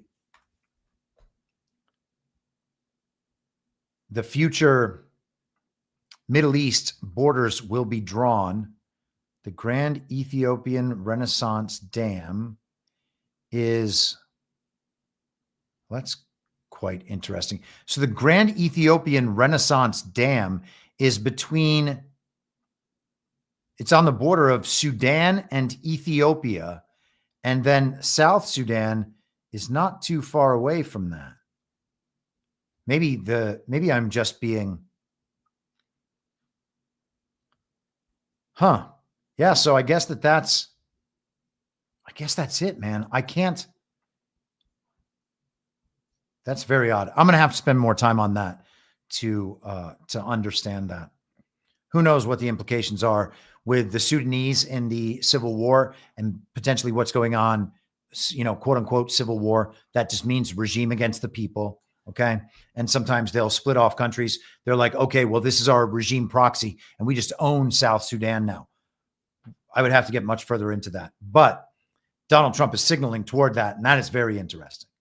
So anyway, he's solved all of these disputes in the past, most recently, India and Pakistan. Potential nuclear exchange, it ends in like 48 hours. And by the way, General Flynn said Monday night, 24 to 48 hours, that's when something big could potentially happen. And, everybody's just turning up the volume. And that's fine. The volume should be as loud as possible. All right. And then the rug gets pulled. Everybody who stands on the rug is going to fall on their faces. And this time, those people are all of the ones claiming to be MAGA while supporting Israel, thinking that they're going to somehow get their way because that's how it's always gone in the past. Maybe it won't be right now. Maybe it'll be a few weeks from now. But whatever it is, all those people are going to get rug pulled, and it will be hilarious. So Trump wants to make a deal, and he believes that there is a good chance for the deal. Let me see if there we are. The sense of what you're doing to try to de-escalate the situation between Iran and Israel? Well, I hope there's going to be a deal.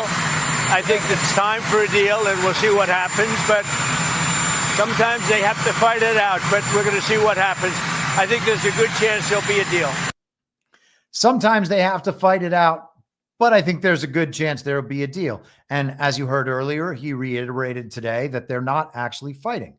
And Trump has said some aggressive things. And every time he does, the neocons, the warmongers, the globalists, all those people come out and show themselves. And they're like, yay, Trump, thank you for finally saying this. I hope that all you anti-Semites in MAGA can see that your God King, whose cult you're in, is saying the thing we want him to say. So now you have to believe that. These people have been acting that way for 10 years. It's never worked, not even once. And they think it's going to work this time. They're going to get rug pulled. Here is Bill Ackman doing that sort of thing on X, formerly Twitter. This is from, what would this have been? Saturday? The parade was great. Our military is incredible. And now Israel needs our help to destroy Iran's nuclear threat to the world. Moron. Israel's military and air force have sufficiently degraded Iran's defenses such that this is now the lowest risk, highest probability moment to take out Iran's nuclear capability, a grave threat to us all. We should not let this opportunity pass.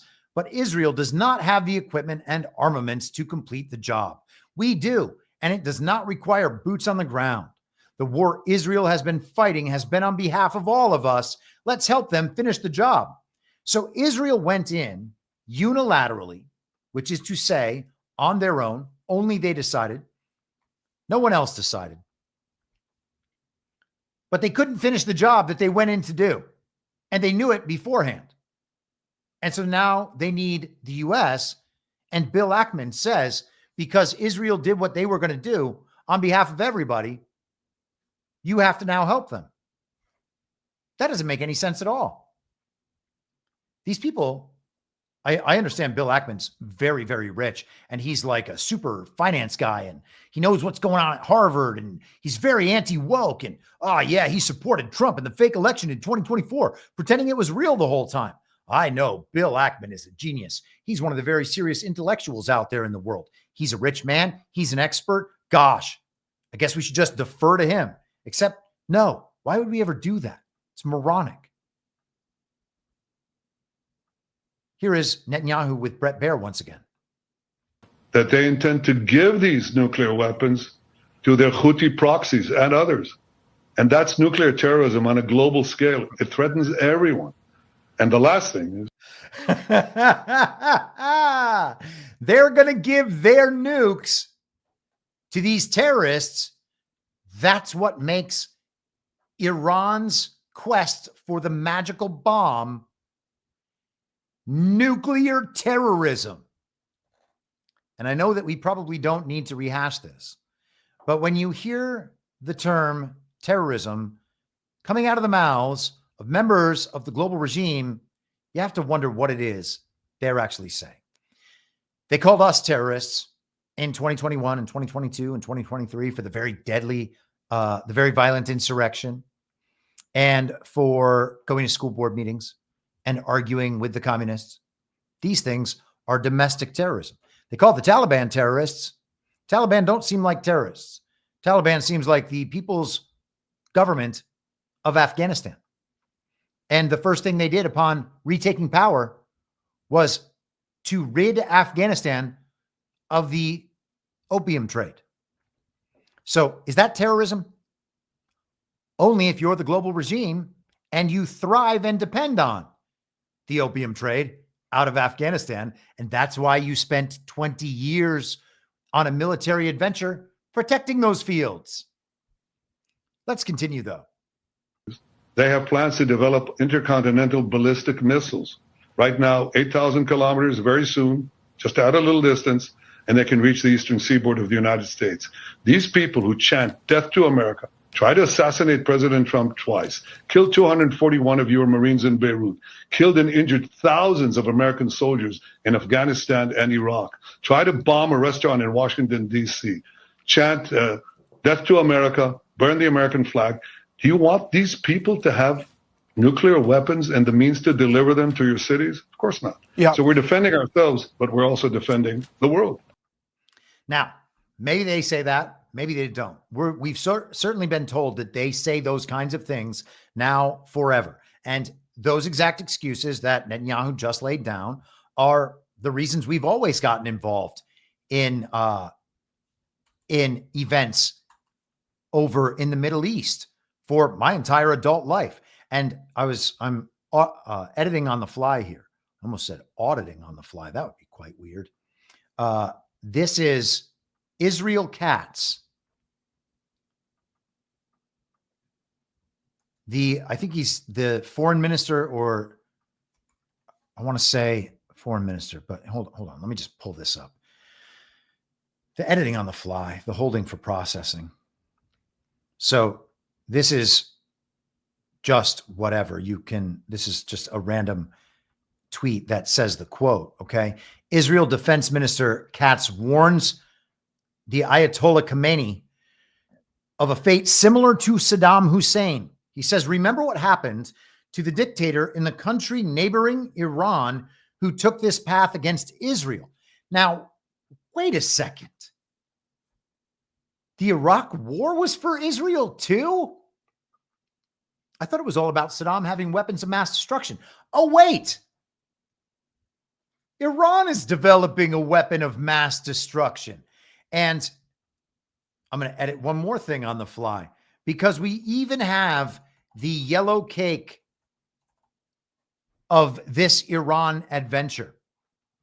And it is described here in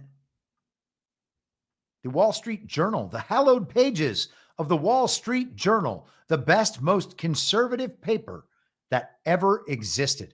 Let me find my proper quotes. Okay. Where are we? Here we are. Before the first bombs fell last week, Trump urged Israel to hold off on strikes, asking Israeli Prime Minister Benjamin Netanyahu to let a diplomatic process over Iran's nuclear program play out. But as the conflict has worn on, Trump has voiced more concern about Iran's pathway to a nuclear weapon. The U.S. intelligence community assesses that Israel's campaign so far had set Iran's nuclear work back by about 5 to 6 months. The senior U.S. intelligence official said, adding that the damage could grow as Israel's campaign continues. Okay, well, also they assess that Iran doesn't have a nuclear program. But where are we here? I need my explosive triggering system quotes.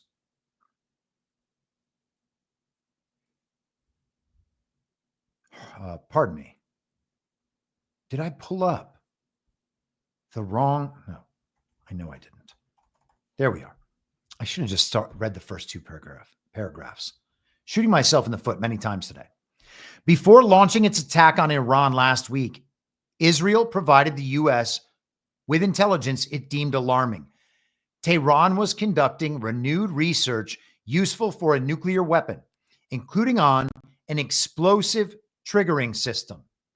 But U.S. officials briefed by the Israelis weren't convinced that the information pointed to a decision by Tehran to build a bomb, according to a senior intelligence official, another U.S. official, and 2 congressional aides familiar with the discussion. Okay, so an explosive triggering system. They have figured out that's what Iran is building, and that's how they know Iran is so close to the bomb. They have everything they needed, and now they're putting the final piece in place, the explosive triggering system. That is the yellow cake uranium of this Iran adventure. And apparently the Iraq adventure was on behalf of Israel as well. Here is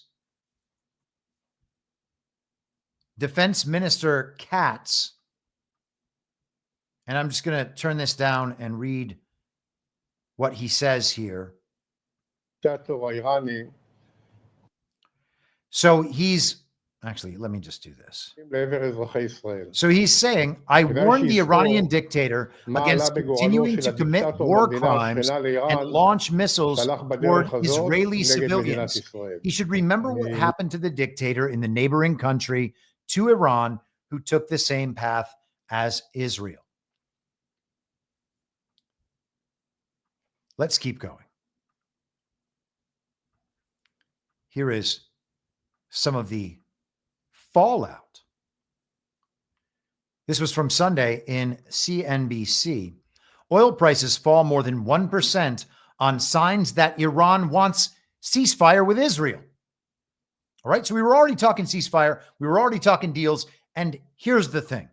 The people rolling out the fake neocon war stories also understand that they might get rug pulled. So they're trying to ease themselves out of these situations as many times as possible, because people don't want the fuel prices to go up. No one wants that. Trump's already talking about how they've spiked. I don't know if that's true. I haven't seen that to be true myself, but who knows?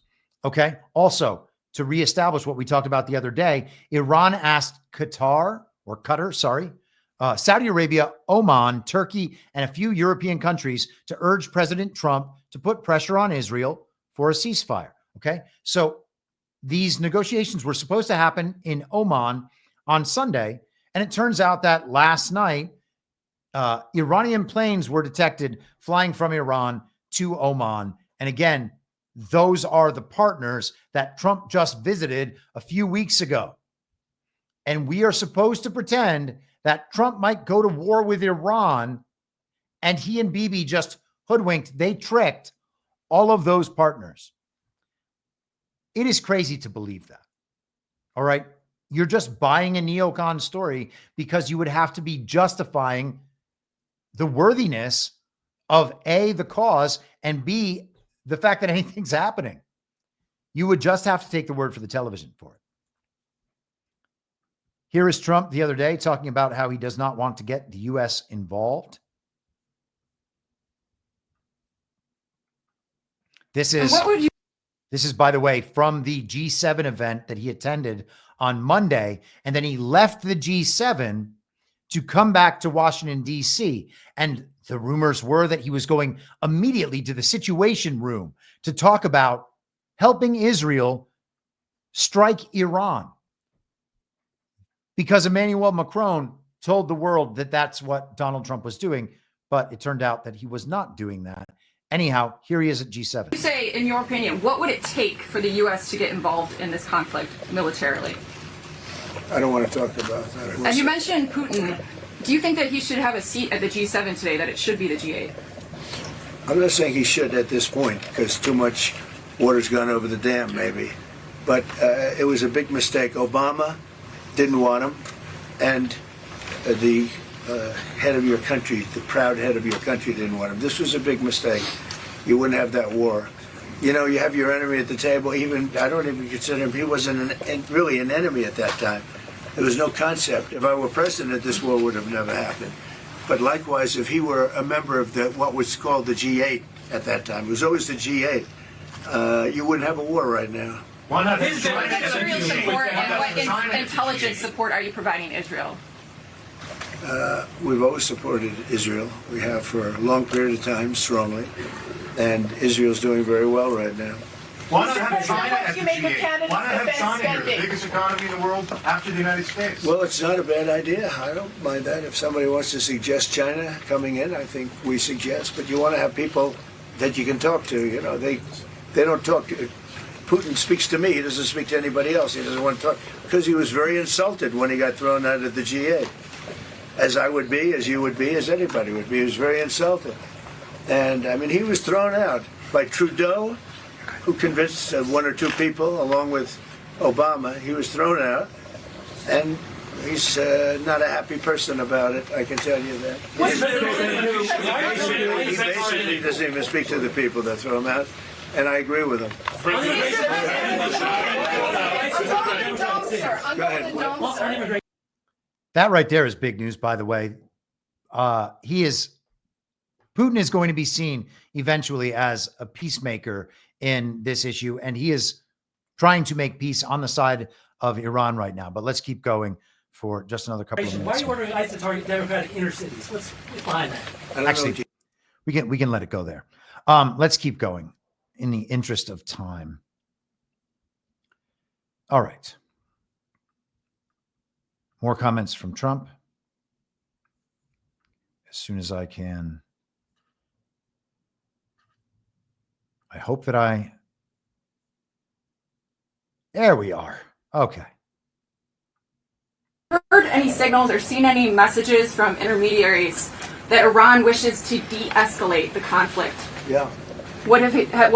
What have you heard from the Iranians? They'd like to talk, but they should have done that before. I had 60 days, and they had 60 days, and on the 61st day, I said, we don't have a deal.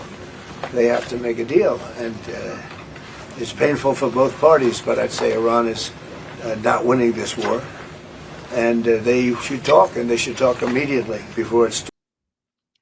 Doesn't he always sound like he is talking to the enemy using the various names of these nations, whether it's China or Iran or whoever, as the avatar, as the proxy, as the stand-in for the global regime, but he's talking to the global regime. Is he negotiating against Iran? What is the real war? Who is on the other side of these communications? He's communicating to the world. He is telling the world where he stands. What does it mean when he's talking this way? I would suggest that he is referring to Iran in avatar form. This is, I think, from Monday night, Netanyahu, or perhaps even Sunday night. Oh, man, too many clips today. Here we are. Whew. Tomorrow it's New York. I understand America first. I don't understand America dead. That's what these people want. They chant death to America. So we're doing something that is in the service of mankind, of humanity, and it's a battle of good against evil. America should and does stand with the good. That's what President Trump is doing, and I deeply appreciate his support. John Carl joins me now. So, John, what else did he say about President Trump and how he wants the U.S. to play a role here, or did he? Well, look, he praised President Trump over and over again in this interview. He knows that he needs the United States support, at least in terms of doing what the U.S. is doing now, which is helping Israel defend itself from those retaliatory attacks from Iran. So it was all couched in a thank you, President Trump. You've been Israel's best friend, but he made it clear that he would like to see more. He didn't come out and directly say it in those ways, but what you heard, what you played right there, I understand America first. I don't understand America dead. He is really speaking to those in the Trump movement, those in the MAGA movement who are adamantly opposed to the United States getting involved in another Middle East conflict. And as you know, Kira, there are some prominent voices, supporters, outside advisors of Donald Trump who are saying, don't get involved. The United States can't be involved. You campaigned against forever wars. People like Tucker Carlson, Steve Bannon. Okay, so we can let it go there. America first. I understand America first. I don't understand America dead. Because he has created a scenario where not only are they about to acquire the magical bomb, they're also about to acquire a magical delivery system that allows them to hit someone 8,000 miles away. This is where we are now. Let me pause for a second. I saw some Rumble rants pop up in the chat. In the dark, $10. Jumped platforms from Substack to Rumble Premium to make a monetary post. Substack comments were fire. For the benefit of others, Ted Cruz wears an itchy suit. His papa likely involved in JFK collusion. I hope we find out. In the dark again, $50. Thank you very much. Tough to beat Polymath Anon in a Chris Paul contest. I agree. I offer this contribution for today's fantastic broadcast. Love every one of them, making a difference every little bit of the way. Thanks, Chris. Thank you very much. And you guys, as I often say, but especially hope to remind every time we do a subscriber stream, I could not be doing this way without your support. And that will continue even when I'm doing fewer of these shows. It still makes it possible for me to devote all my time to this broader project, which is what I've done now for well over 5 years. I mean, it's the first thing I look at when I wake up. I'm on it all day, as you can see. And until I go to bed at night, I'm actually very boring and very annoying because I just do this thing. All right. I understand that for the first 40-ish years of my life, or, not when you're a little kid, whatever, you're always wrong about things when you're a little kid because you don't know anything. But for my entire adult life, I was wrong about some very important things. Okay.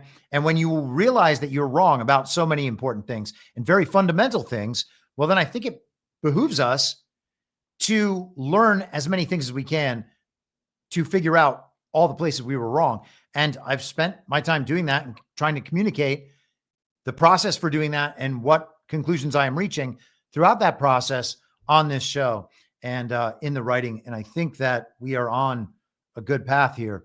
So again, thank you all so much for supporting the effort. Okay.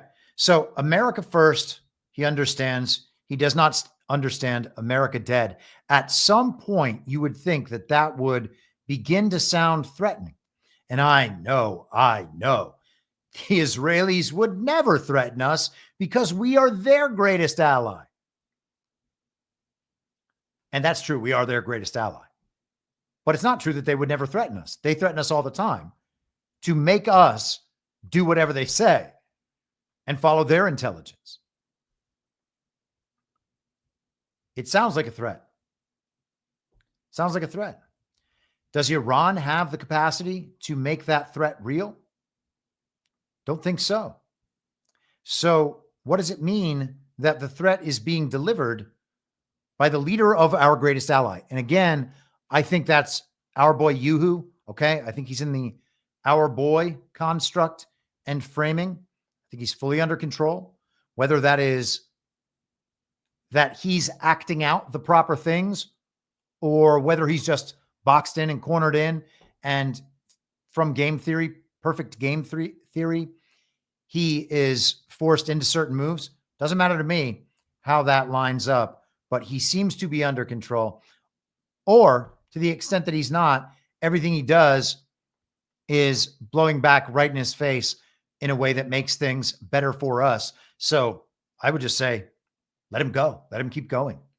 The idea that taking Netanyahu out in this process is beneficial to us seems wrong.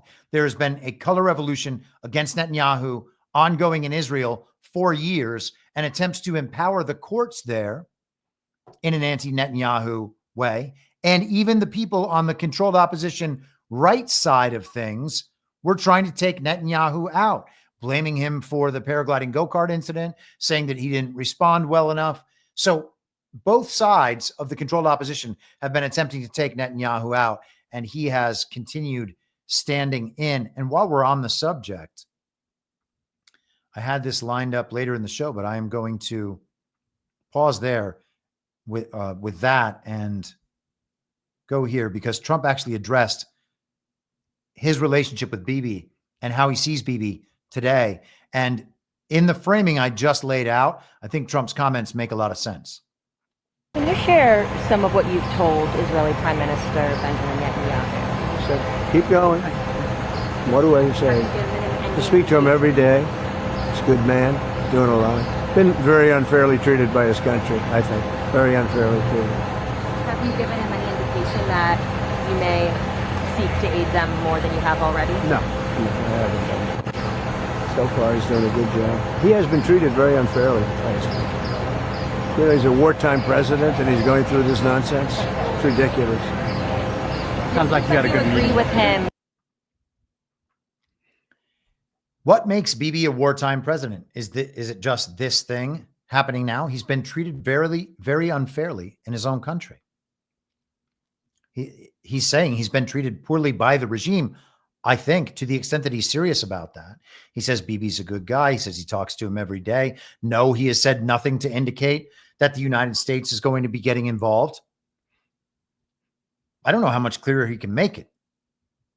He's saying the thing that we're saying, and then once a day, he'll do something or leak some news or make a statement that makes all those neocons think, oh, he's finally back on our side again. And they are so desperate for Trump's approval to get this thing going so that Trump just sacrifices himself into the neocon abyss that they're cheering on everything he says that they can spin in their favor. But he doesn't seem to be saying too much they can spin in their favor. So let's go back to that Truth Social post that I had up on the screen there. This is from Trump on Monday, late afternoon, early evening, after my show concluded. He said, Iran should have signed the quote unquote deal I told them to sign. What a shame and a waste of human life. Simply stated, Iran cannot have a nuclear weapon. I said it over and over again. Everyone should immediately evacuate Tehran. Everyone should evacuate Tehran. Would you believe an evacuation notice from a foreign leader? I would not. Okay. If Kim Jong-un was like, everybody needs to evacuate, everybody needs to evacuate because I'm about to strike you in Los Angeles. Hey, everybody in Los Angeles, evacuate because I'm about to blow up your city. Would you evacuate because Kim Jong-un said it?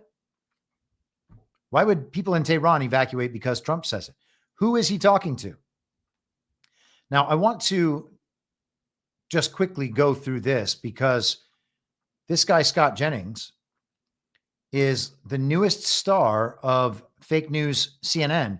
He's the new based and red-pilled guy on CNN, and that means that we have to love him and we have to share his clips because he makes liberals cry. Oh, look at those liberal tears that are falling out of their eyes on CNN. He's trying to be Mitch McConnell's replacement in the Kentucky Senate seat. So he responds on Twitter. This tweet is from Saturday. Then Scott Jennings' response is Sunday morning. Recently told Prime Minister Benjamin Netanyahu that the U.S. would consider striking Iran's underground Fordo nuclear facility if such a move would become necessary to prevent Tehran from acquiring a nuclear weapon. Here we are. My thoughts from Jerusalem, Scott Jennings, and he's on the ground in Jerusalem. There was a report that Scott Jennings was there and Caitlyn Jenner were there. Why? Well, Scott Jennings is going to talk to the controllers of Mitch McConnell and the Republican establishment and probably say to them, oh yeah, don't worry, I got you. Get that face-to-face meeting in. My thoughts from Jerusalem. Israel is on the brink of remaking the Middle East and ending the biggest sponsor of radical Islamic terrorism in the world. What? Trump's strategic part in this move was brilliant. Trump has stated correctly that there can be no peace if Iran obtains a nuclear weapon. This is a tenet of America First foreign policy. The Iranian terror regime has never been weaker. Thank you, Israel. Grovel, grovel, grovel. The chance to end them as a destabilizing force cannot be missed. In my opinion, Trump would be justified in taking out the Fordo nuclear enrichment facility. It would be a righteous decision. And if he does it, no question in my mind that he would deserve the Nobel Peace Prize. This is a once-in-a-generation chance to make the world safer and defend Western civilization. Bomb Fordo. Destroy the Iranian octopus. Restore deterrence. Win the Nobel. Hashtag America First. This man is an idiot. Okay? I say these things when these people pop up on television. Hey, you know, that guy sounds like he is just a normal Republican establishment cuck who's saying nice things about Donald Trump to those liberals, and that makes him seem very based and red-pilled. But at the end of the day, what is he? Strike Fordo? We should have a preemptive strike with B-52 bombers dropping a bunker buster. What do they call it? A 30,000 ton? What is it? 30-ton warhead? So stupid. Okay? Oh, we got to get this perfect strike, and then we're going to destroy Fordo, and that's going to take away Iran's nuclear capacity. Then they're never going to be able to make the magic bomb. Okay. Then we had this picture with Mike Huckabee. Enjoyed meeting with U.S. Ambassador to Israel, Mike Huckabee, today. One of President Trump's most inspired appointments. Wouldn't want anyone else in the job during these historic and consequential days. A true patriot. And how about that? An American flag and an Israeli flag right there. Isn't that amazing? What patriotic guys. Mike Huckabee also sent Donald Trump a long text that Trump put up on Truth Social the other day. And maybe it would be worth reading through that. It's a little boring, a little long. But what the heck? Here we go. We got to establish both sides and their efforts with Donald Trump. From Mike Huckabee, a pastor, politician, ambassador, and great person. Huckabee says, Mr. President, God spared you in Butler, PA, to be the most consequential president in a century, maybe ever. The decisions on your shoulders I would not want to be made by anyone else. You have many voices speaking to you, sir, but there is only one voice that matters, his voice. And he's talking about God or Jesus. I am your appointed servant in this land and am available for you but I do not try to get in your presence often because I trust your instincts. No president in my lifetime has been in a position like yours, not since Truman in 1945, when he had to decide to drop the atomic bomb. I don't reach out to persuade you, only to encourage you. I believe you will hear from heaven, and that voice is far more important than mine or anyone else's. You sent me to Israel to be your eyes, ears, and voice, and to make sure our flag flies above our embassy. Who else's flag would fly? Oh, yeah, the gay pride flag when our embassy was in Tel Aviv. My job is to be the last one to leave, he says. I will not abandon this post. Our flag will not come down. You did not seek this moment. This moment sought you. It is my honor to serve you, Mike Huckabee. Oh, gosh, what does he mean? What a grade A grovel and ass kissing that was. Or, hey, maybe he's just the greatest, most patriotic guy that ever existed. And he knows that Israel must be helped. We must give them all the bombs they need. Steve Bannon, in response to Scott Jennings, posted this on Getter. Repulsive how easily McConnell's hacks believe the commander-in-chief can be played. One of McConnell's hacks. Is Bannon lying about that? Is he wrong about that? Or is he properly rhino hunting because the rhino went and exposed himself? Well, he's rhino hunting. That's what he's supposed to do. That's what we're all supposed to do.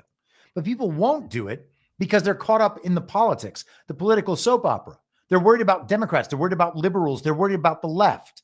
It's all the left. All of the uniparty is the left. All the regime is the left. Okay?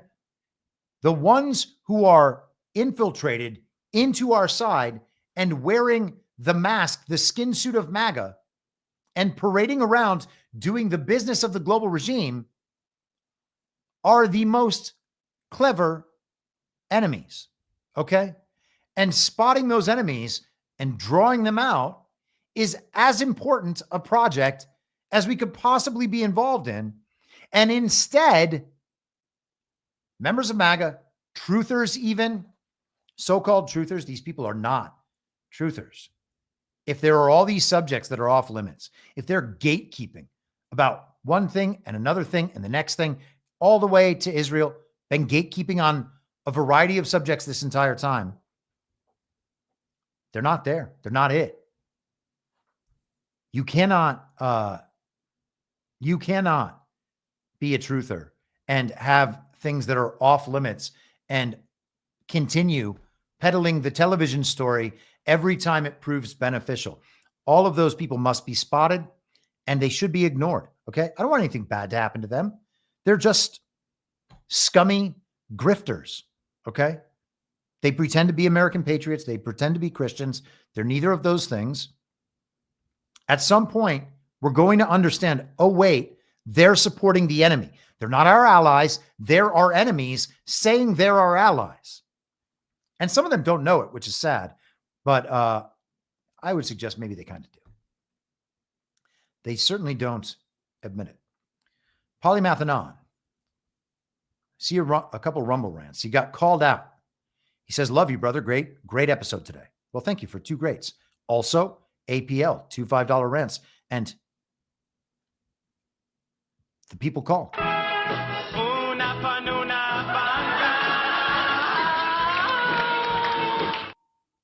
And I must answer that call.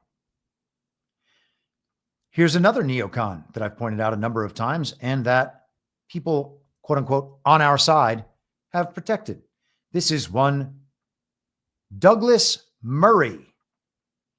When Israel is pushed to the situation it will be pushed to, of having to believe they mean it, and when every bit of jiggery-pokery behind the scenes runs out, and when the UN and distinguished figures have run out of time, and Iran is about to produce its first bomb, Israel will strike.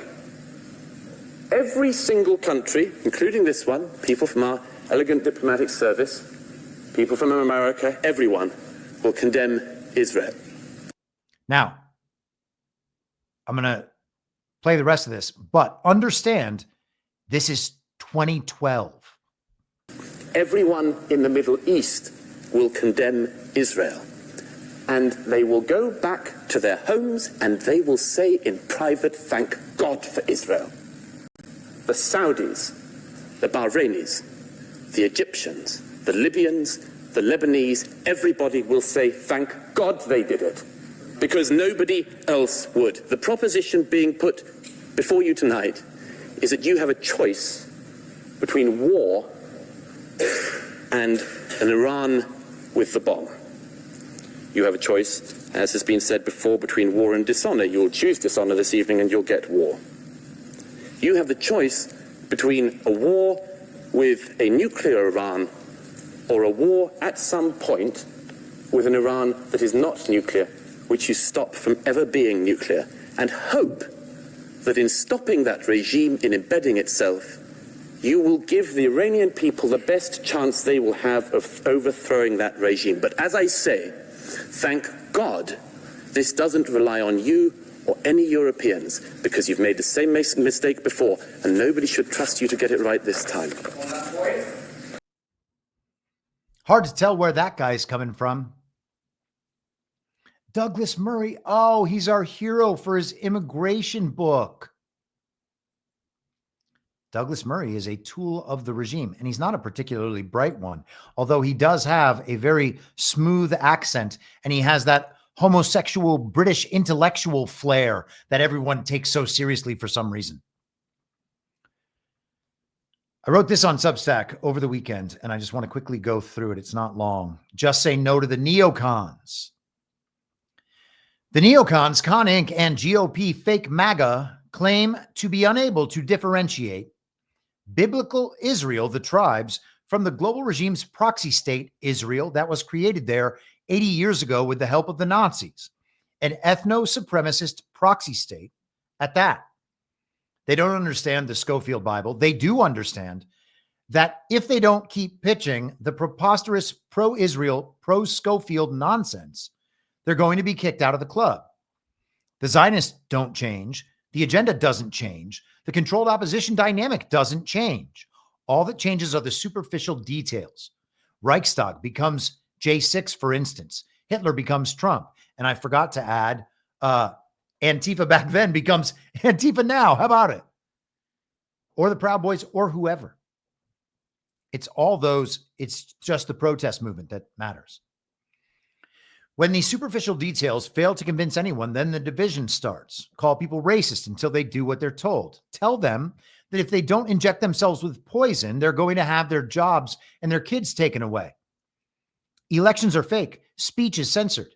We're subjected to nonstop propaganda and emotional manipulation. Whose playbook is this?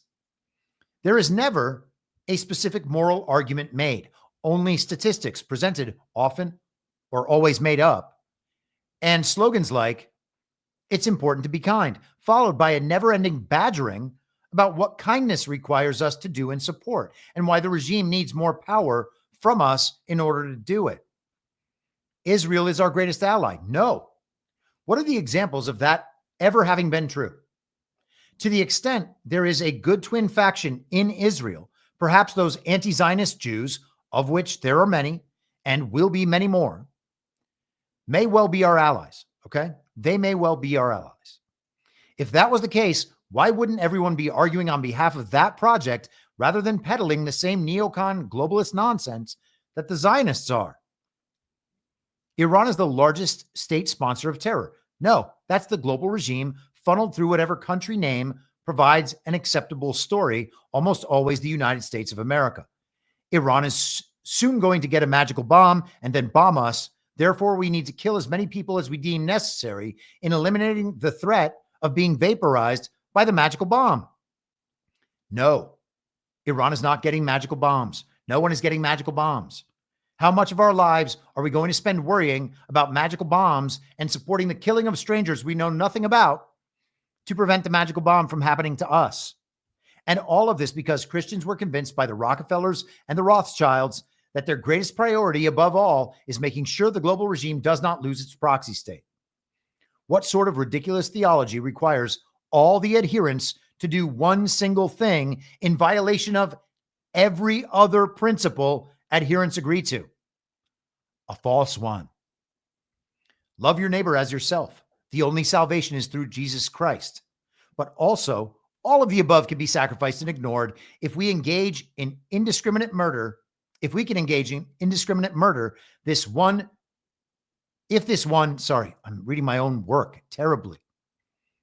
But also, all of the above can be sacrificed and ignored if, and we, I'm just going to keep blowing it. And we can engage in indiscriminate murder if this one super special condition is met? No. What kind of evil would attempt to invert all of Christianity like that on behalf of a proxy state, ostensibly full of people who are historically unkind to Christians? Jesus doesn't seem unclear about this in the Bible, but it's not about Jews. It's about the worldly. Many Jews became followers of Jesus Christ in the Bible. That will probably happen again. I would suggest that will definitely happen again. And I would suggest it's probably happening now. And even if it's not people who identify as Jews, it will be people who identify as Christians, but are ideologically Jewish. Maybe at some point they will figure out what being Christian means. Doesn't seem difficult. I mean, I haven't even been on this subject for all that long. And it's like immediately, oh, it's that. Of course it's that. The other thing is clearly the project of the regime.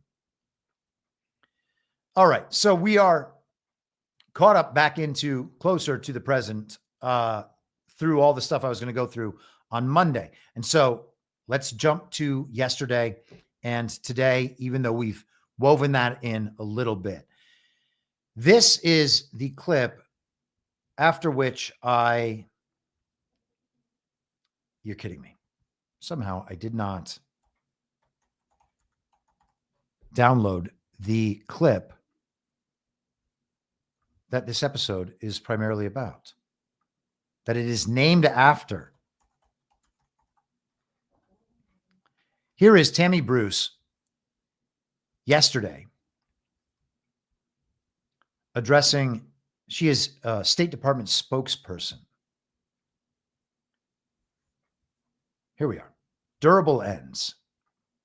The president, he is the singular guiding hand about what will be occurring from this point forward, as he has been. And I think that dynamic is pretty clear. He says he wants an end, as he has said, about every conflict that he has, as a peacemaker, worked to stop peacefully through diplomacy. That has been his commitment. And he wants these things, as he said, about a number of situations, not for a month or 6 months, but durable ends to this nature of forever wars. And that has been his posture, and that's his posture now. Durable ends. What does that mean? It means the condition for the forever wars has been eliminated, the necessary conditions. And what are the necessary conditions for forever wars? Global regime proxy states, people who believe all the neocon bullshit. That's about all you need. Okay. All that needs to happen is that the American public is convinced to support these war efforts, and they can do it forever. They are running the exact same playbook, as I mentioned earlier, that they ran for Iraq and Afghanistan 20 years ago. They even have the explosive triggering system. I almost called the episode explosive triggering system.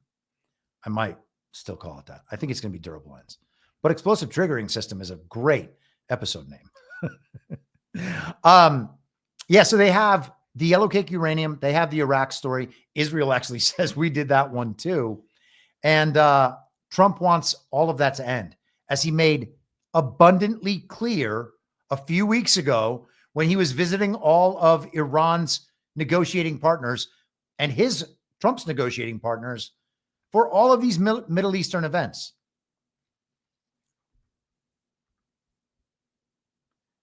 Let's keep going. Durable ends. All right. The only way that we can get out of this situation is to stop believing the neocons, to see through the fact that all of this is bullshit. All right. If there are kinetic things happening somewhere, fine. Okay. But we are being lied into war. We are watching it happen. We know that it has happened before. And we think, oh, this time must be different because it's Israel. Well, it was Israel the last time too, according to Israel. The point is we're being lied into war and people are going along with it. We know that all these people were the same people saying that Saddam Hussein has weapons of mass destruction and supporting that war. And I'm sure that many of you in the audience believe that as well. I, at that time, was a liberal who couldn't stand George W. Bush, so I didn't buy that stuff as much. But these same Republican establishment people and these same neocons who believed that back then are believing it now. They've already made this exact mistake. And people are like, no, they probably got it right this time. It's the same system executing the same narratives for the same reasons. And they want to put America in the forever war position again so that their system can keep moving and outlast Donald Trump. And of course, this also would, as Tucker Carlson said, now I'm not nearly as dramatic as Tucker on this one, but he said this could kill Donald Trump's presidency if he gets sucked into one of these wars, because he is specifically anti-forever wars. Is he going to allow that to happen? No. Is Israel going to be able to pressure him into that? Not unless the people get hoodwinked again. And what is going to happen? A deal will be reached, a deal that has already been reached. Are we going to get nuked? Oh no, we didn't support Israel. Now we're definitely going to get nuked sometime. No, we're not. Like, knowing that that's not going to happen, there's no scenario where that's going to happen. Why would we believe any of the rest of it? Iran is going to nuke us. I don't understand. I really don't understand how people can believe these things. This is from this morning. Russia tells U.S. not to strike Iran, warns of nuclear catastrophe. This is Russian Deputy Foreign Minister Sergei Ryabkov? I'm guessing. I think that's probably right. Russia signed a strategic partnership with Iran in January and also has a relationship with Israel, although it has been strained by Moscow's war in Ukraine. A Russian offer to mediate in the Israel-Iran conflict has not been taken up, but it will be. Ryabkov, speaking on the sidelines of an economic forum in St. Petersburg, told Interfax news agency Moscow was urging Washington to refrain from direct involvement. This would be a step that would radically destabilize the entire situation. Interfax cited Ryabkov as saying and criticizing such, quote, speculative, conjectural options.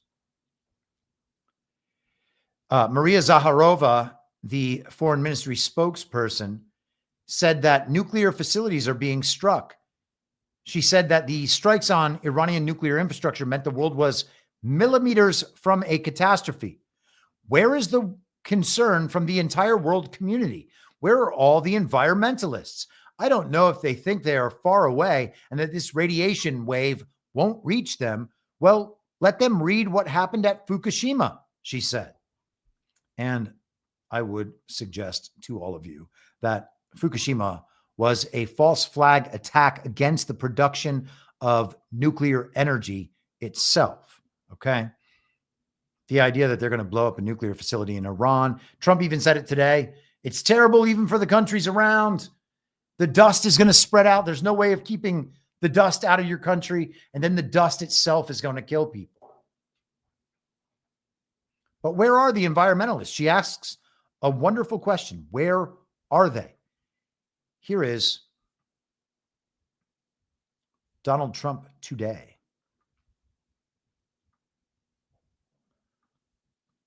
Almost there. I promise I'm almost there.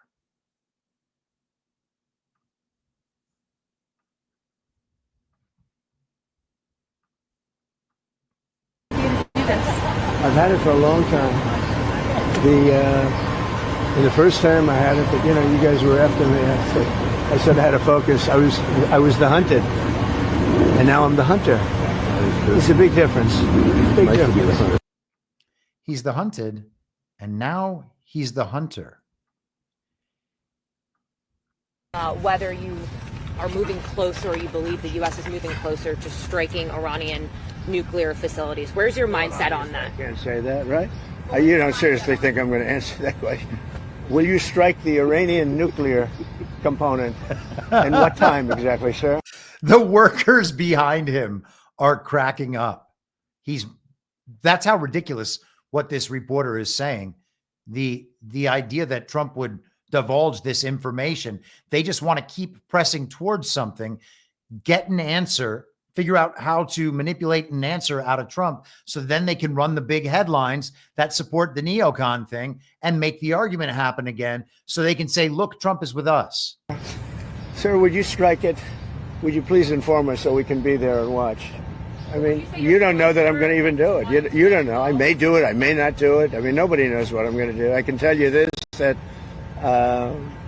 Iran's got a lot of trouble and they want to negotiate. And I said, why didn't you negotiate with me before? All this death and destruction. Why didn't you negotiate? I said to the people, why didn't you negotiate with me 2 weeks ago? You could have done fine. You would have had a country. It's very sad to watch this. I mean, I've never seen anything like it. It's so, everyone thought it was going to be the reverse. I didn't think so. And I was telling them, you gotta do something. You gotta negotiate. And at the end, last minute, they said, no, we're not going to do that. And they got hit. Remember 60 days? And then came the 60. 61 is going to become a very famous number. That was one hell of a hit, that first hit. That was one hell of a hit. Not sustainable, to be honest. That's where it ended. It ended on the first night, yes. Is it too late, though? Do you think it's too late to now? Really, nothing's too late. The only thing too late is Powell. Powell's too late. Too late, Powell. Too late, Powell. He's not lowering interest rates, by the way. No change. I think that'll probably be some signal moment when there is a Powell change. That might be the cover story for the economic collapse, or potentially a cover story that will just continue for this wind down in hopes of a soft landing. But Trump is talking about the timing of these attacks, and he's making a very good point. Why would I ever tell anyone about the timing of these attacks? And yet we get all of these reports from the intel community and from military people and from U.S. officials, always unnamed, through the mainstream media, telling us what Trump is about to do or what some other country is about to do. Israel about to strike back against Iran. Iran about to strike back against Israel. What are you talking about? And everybody's like, oh, it's going to happen. Oh, man, we're inching ever closer to that key moment where it's really going to happen. Oh, yeah, they're probably telling everybody that first. I said this yesterday on Truth Social. Element of surprise is useless in a war, right? Element of surprise, totally useless. Attacks work better if all sides tell the TV characters what's going to happen before it happens. Everyone knows that. That's why it's not weird that the TV always knows what real attacks are really happening. Isn't it incredible? The TV always knows when the attacks are about to happen, when they should happen down the line, when they're actually happening, and then they show us, oh, that beautiful video they get.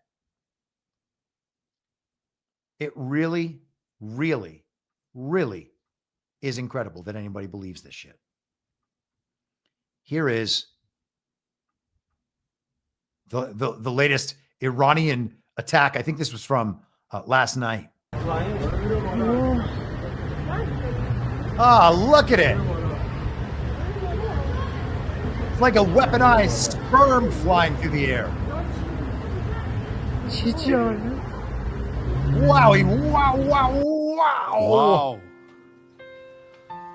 Wowie, wow, wow, wow. Can you believe it? Iran determined to attack Israel with a nuclear weapon. Okay. Here is Donald Trump on Truth Social yesterday. He says, I have not reached out to Iran for peace talks in any way, shape, or form. This is just more highly fabricated fake news. If they want to talk, they know how to reach me. They should have taken the deal that was on the table. Would have saved a lot of lives. The deal's been on the table the whole time. At the end of this process, what deal is going to be made? The deal that's on the table. So does Trump need to have peace talks with Iran? No, he doesn't. He also doesn't need to have peace talks if there's not a real war happening. And the truth is there's not a real war happening. It's a fake neocon TV war. And I know some people aren't ready to go that far yet. You'll only be ready to go that far in 20 years when we find out the whole thing was wrong. And will we take moral responsibility for it at that point? No, we'll just do the same thing again, like we're doing this time. Here is another post from Donald Trump yesterday. I think this is a very interesting one. We now have complete and total control of the skies over Iran. Iran has good sky trackers and other defensive equipment, and plenty of it, but it doesn't compare to American-made, conceived, and manufactured stuff. Nobody does it better than the good old USA. So we have control of the skies. What could that mean? Well, it could mean a few different things, I believe. I don't know that it means this, but I think we should at least consider the potential that he is talking about satellite communications. This is a slight diversion from the path we've been on, but just consider there could be a connection here. I'm not sure there is, but this is an important story nonetheless, and I think that it could fit within this framing. Space Force taps SpaceX to build MilNet satellite network, so a military network. The U.S., this is Badlands Media, by the way, badlandsmedia.tv.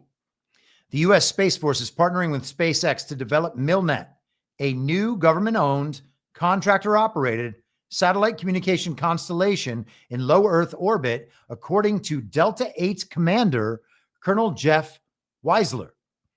The constellation will support the military's emerging hybrid mesh network, integrating commercial and Defense Department satellites. And, probably just ether, though. There's probably not shit floating around in the sky. It's probably just ether.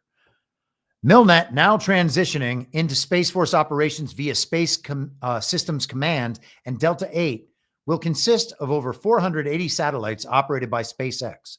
A Delta 8 mission director will oversee operations to align with wartime tempo. The satellites will use SpaceX's Starshield terminals, featuring enhanced encryption and interoperability with the commercial Starlink network. And let me just pause for 1 second. And how did I do it?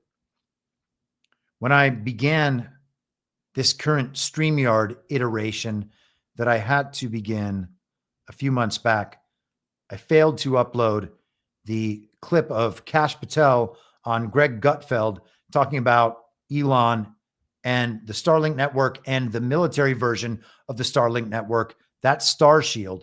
And so it seems that these are being rolled out, and you got to wonder, considering the presence of Starlink in these various war efforts and understanding that we are moving to a parallel information infrastructure that includes the financial system. And that's what's really going on with Iran, if you ask me. By the way, you know what? Let me just pull this up and see if I can quickly find these posts from Jason Lowry that I highlighted the other day. Ah, man, what in the world? This isn't going to work. Another hold for processing. But we're just covering so much ground today, you know? It's hard to keep up with it all. I know I want stuff in the show. And then, damn it, here it is. Oh, wonderful. Okay, so this is Jason Lowry on X, formerly Twitter, back in October of 2021. And if you're not familiar with Jason Lowry, he is the Space Force major who has written Soft War and talks about Bitcoin as a defense technology. He says in 2021, interestingly, all tech on critical path to Bitcoin, BTC, TCP/IP, SHA-256, and GPS was built because of nukes. So it could be argued that the threat of nuclear annihilation was the prerequisite for humanity to develop the surrogate to strategic warfare, which is what Bitcoin represents. That's quite a statement. And this is potentially altering how we would otherwise understand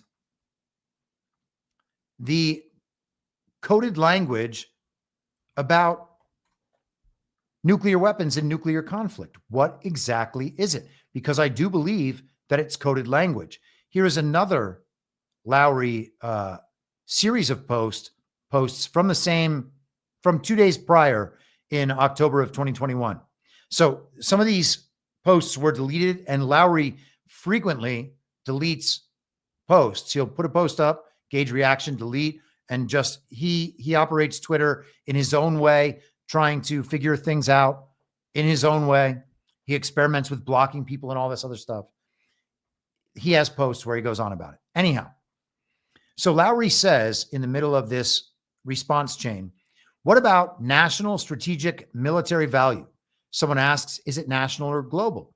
Lowry says, I'm leading toward national because the goal is to address why it's in strategic best interest of the U.S. in particular, now that China tripped at the starting line. So China didn't get their Bitcoin program off the right way. Another response. Okay, I guess I'm a bit confused as to between whom the assurance is mutual. I guess I'll wait for you to release the paper to find out. Thank you and best wishes. Lowry responds once again. It's to draw a comparison to mutually assured destruction, national strategic policy. Basically, I want to say Bitcoin represents a way to have peaceful monetary reset while being locked in a nuclear stalemate. How about that? I would suggest that maybe we are dealing with something that we are not being entirely informed about, okay? And I think it's important to consider other options. Maybe we're not talking about a magical bomb. Maybe we're talking about a metaphorical magical bomb that will destroy the global regime's financial system. Just saying. What is their biggest fear? Well, what's their greatest control mechanism? After the media, all the way down at the end, it's the fiat money system. So what is the magical bomb to the global regime? Something that destroys the fiat money system. Are we going to be affected by that? Perhaps. Does it have to be done anyway? Yeah, probably. So what we need is a soft landing. And what we need are cover stories. Or what the regime needs to keep itself going are cover stories. This is from the Times of Israel, apparently from tomorrow. And I'm just kidding. They're already on tomorrow over there. We're still on today, as far as I know. Iran in near total internet blackout, according to a UK-based watchdog. Iran was today in a near total national internet blackout as tensions deepen between Tehran and Israel. A London-based online watchdog says. Live network data show Iran is now in the midst of a near total national internet blackout. The incident follows a series of earlier partial disruptions and comes amid escalating military tensions with Israel after days of back and forth missile strikes. Is the system being switched over in Iran? And are we supposed to believe that there is a war going on to distract from what the real meaning is. I would suggest it's the second, if anything, because the first one is complete and total bullshit. In the dark, another Rumble rant, this time for $100. Man, obviously, honestly, I should say, thank you very much. Bonafides, Gulf War veteran, 10-time ribbons and medals, longtime Republican endorser. I've seen through the veil of deception. I relate with Chris and his journey and applaud his conversion. Hopefully you do too. Well, thank you very much. And I did not know that about your background. Gulf War veteran, 10 times ribbon and medal recipient, longtime Republican endorser. Well, that is very cool. That means a lot. Thank you very much. You know, I did not serve. So doing the stuff I'm doing now, I hope is some form of service to this country. But to have served like that, I think is awesome, first of all. But one of my greatest concerns is that I am going to get something in that territory really wrong because that's not my field at all. And if I'm not doing that, that is excellent news. So thank you very much. He also says, check out Tom Luongo. He seems to have a valid theory on the destruction of the EU and Euro. And then he added, it is the city of London. Yes, and we are talking about the city of London. Is that what's going to get nuked? Perhaps. And nuked, I mean, in quotes. I don't think that there's any chance whatsoever a nuclear magical bomb is going to be dropped on the city of London. Just to be abundantly clear about that. I think that I don't think there's any way I'm getting to the Chinese votey stuff or the training ban. And, you know, I was going to put this amazing Bannon comment in the midst of the election stuff, but maybe we'll just close with that. We are hitting the home stretch, everybody. This is Donald Trump on Truth Social yesterday, sorry. Unconditional surrender in all caps with an exclamation point. And this has been taken to mean that Iran must unconditionally surrender in this war thing, or else Trump is going to drop the bunker busting bomb, another BBB, on Iran's magical bomb underground creation lair. Magical bomb creation underground lair. Let's say it like that. The place where they make the magical bomb, Trump is going to bomb it unless they unconditionally surrender. That's how people took this statement from Donald Trump. Here is some response from the Ayatollah. Now, again, I don't believe that's what Donald Trump is saying. I think he is speaking to the Iran proxy, the Iran avatar here. He is saying to the global regime, what he demands is unconditional surrender. There's not going to be any talk down. There's not going to be any negotiation. You are finished. That is what I believe he's saying. So let's go to the Ayatollah on Twitter, and I'm going to read these from bottom to top because that's what the chronology suggests. We must give a strong response to the terrorist Zionist regime. We will show the Zionists no mercy. He says the leader of the Islamic Revolution's televised message to the Iranian nation will be broadcast in a few minutes. And by the way, in terms of the terrorist Zionist regime, that doesn't mean all Jews. That doesn't mean he's trying to wipe Jews off the face of the earth. As I said before, there are a whole bunch of Jews that are anti-Zionists. Who are anti-Zionists? Okay. In fact, those anti-Zionist Jews argue that it is an inversion of Judaism to be Zionist. They're not supposed to set up a Jewish state. And the truth is they are trying to create the biblical prophecy that brings their Messiah because they rejected Jesus as the Messiah. So they are trying to display to the world that all of the conditions of the Bible are being met to bring the Messiah. and they will bring in the Messiah. And what would that be? Because the whole thing is fake and worldly. Well, that would be the Antichrist. Okay. And so that's why it's all part of that same belief system. And there's a controlled opposition dynamic that has been set up there as well. But let's go back to his posts. He says the US president threatens us with his absurd rhetoric. He demands that the Iranian people surrender to him. They should make threats against those who are afraid of being threatened. The Iranian nation isn't frightened by such threats. He goes on, it isn't wise to tell the Iranian nation to surrender. What should the Iranian nation surrender to? We will never surrender in response to the attacks of anyone. This is the logic of the Iranian nation. This is the spirit of the Iranian nation. The U.S. entering in this matter, this war, he says in brackets, and it's really only a matter, is 100% to its own detriment. The damage it will suffer will be far greater than any harm Iran might encounter. The harm the U.S. will suffer will definitely be irreparable if they enter this conflict militarily. He's being quite clear.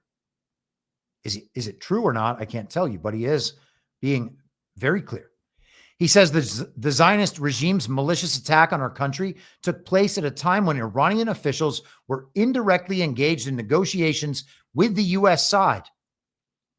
There was no indication on the part of Iran that signaled a military move.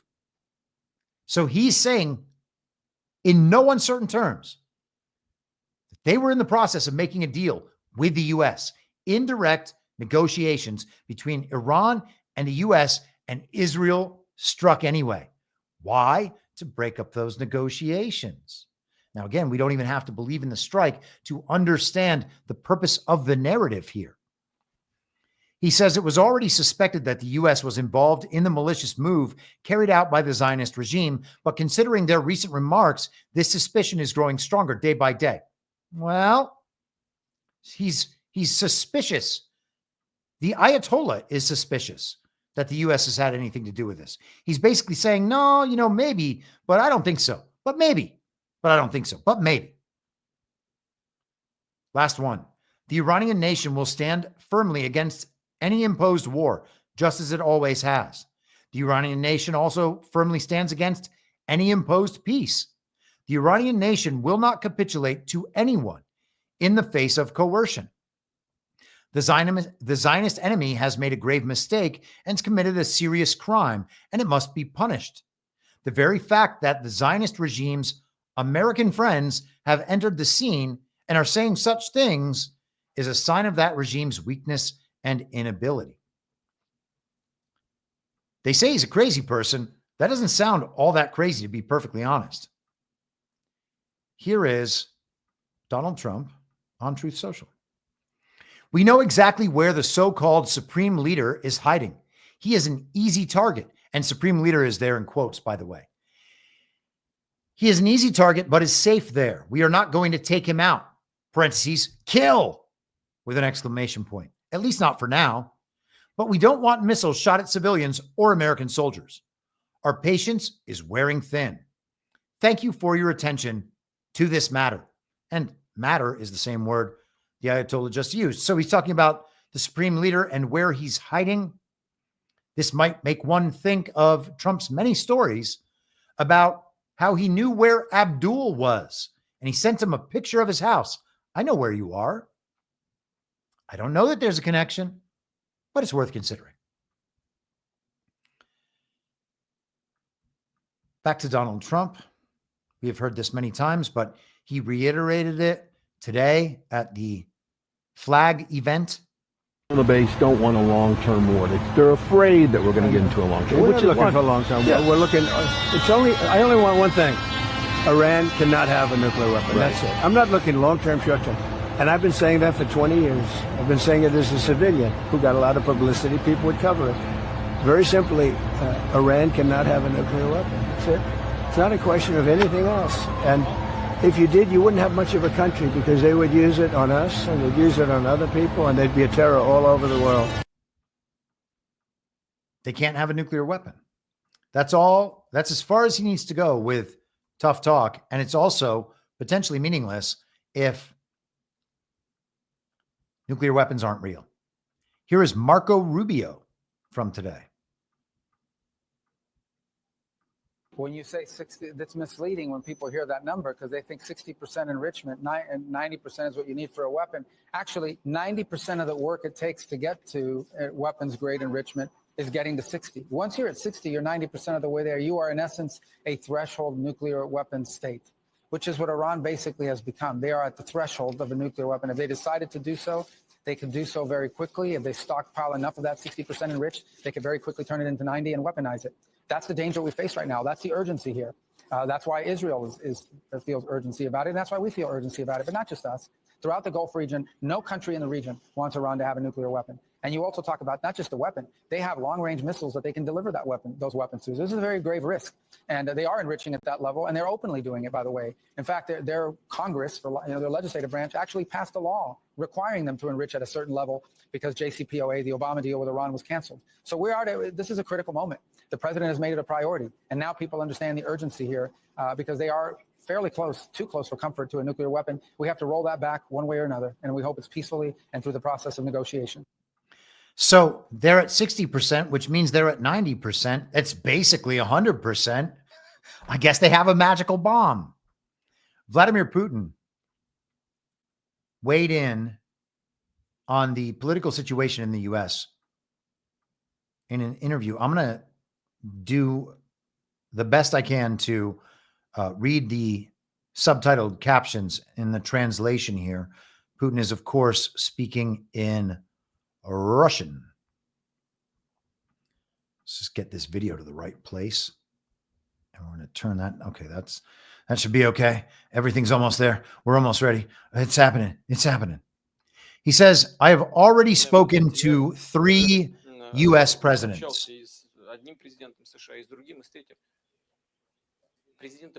They come and go, but politics stay the same at all times. Do you know why? Because of the powerful bureaucracy. When a person is elected, they may have some ideas. Then people with briefcases arrive, well-dressed, wearing dark suits, just like mine, except for the red tie, since they wear black or dark blue ties. These people start explaining how things are done, and instantly everything changes. This is what happens with every administration.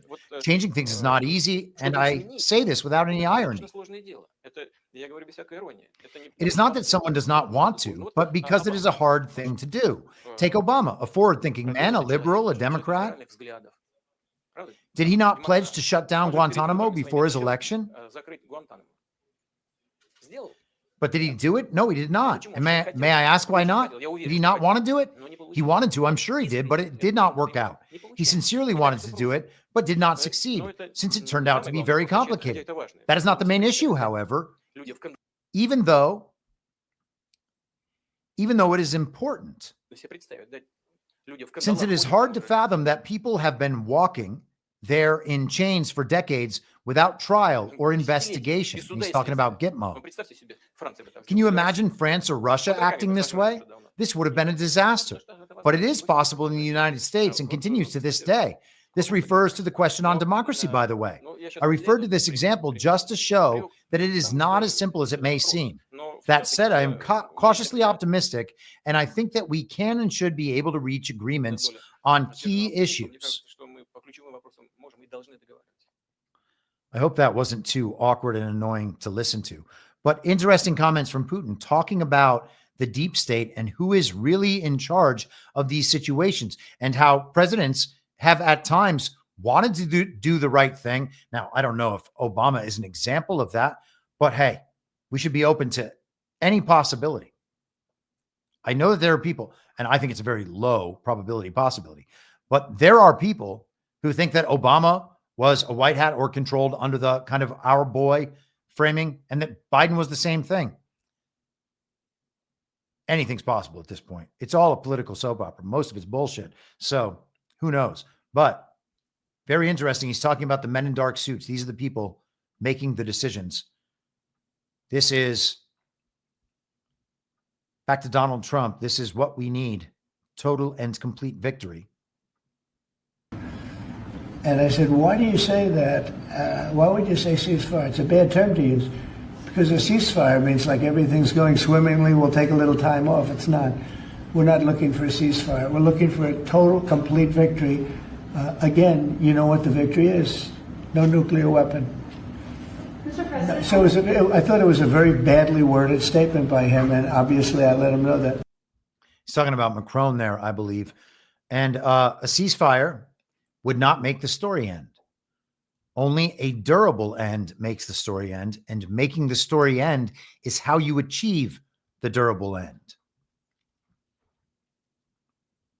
And you can't make the story end if you just do ceasefire, and then the ceasefire is violated by one side or the other.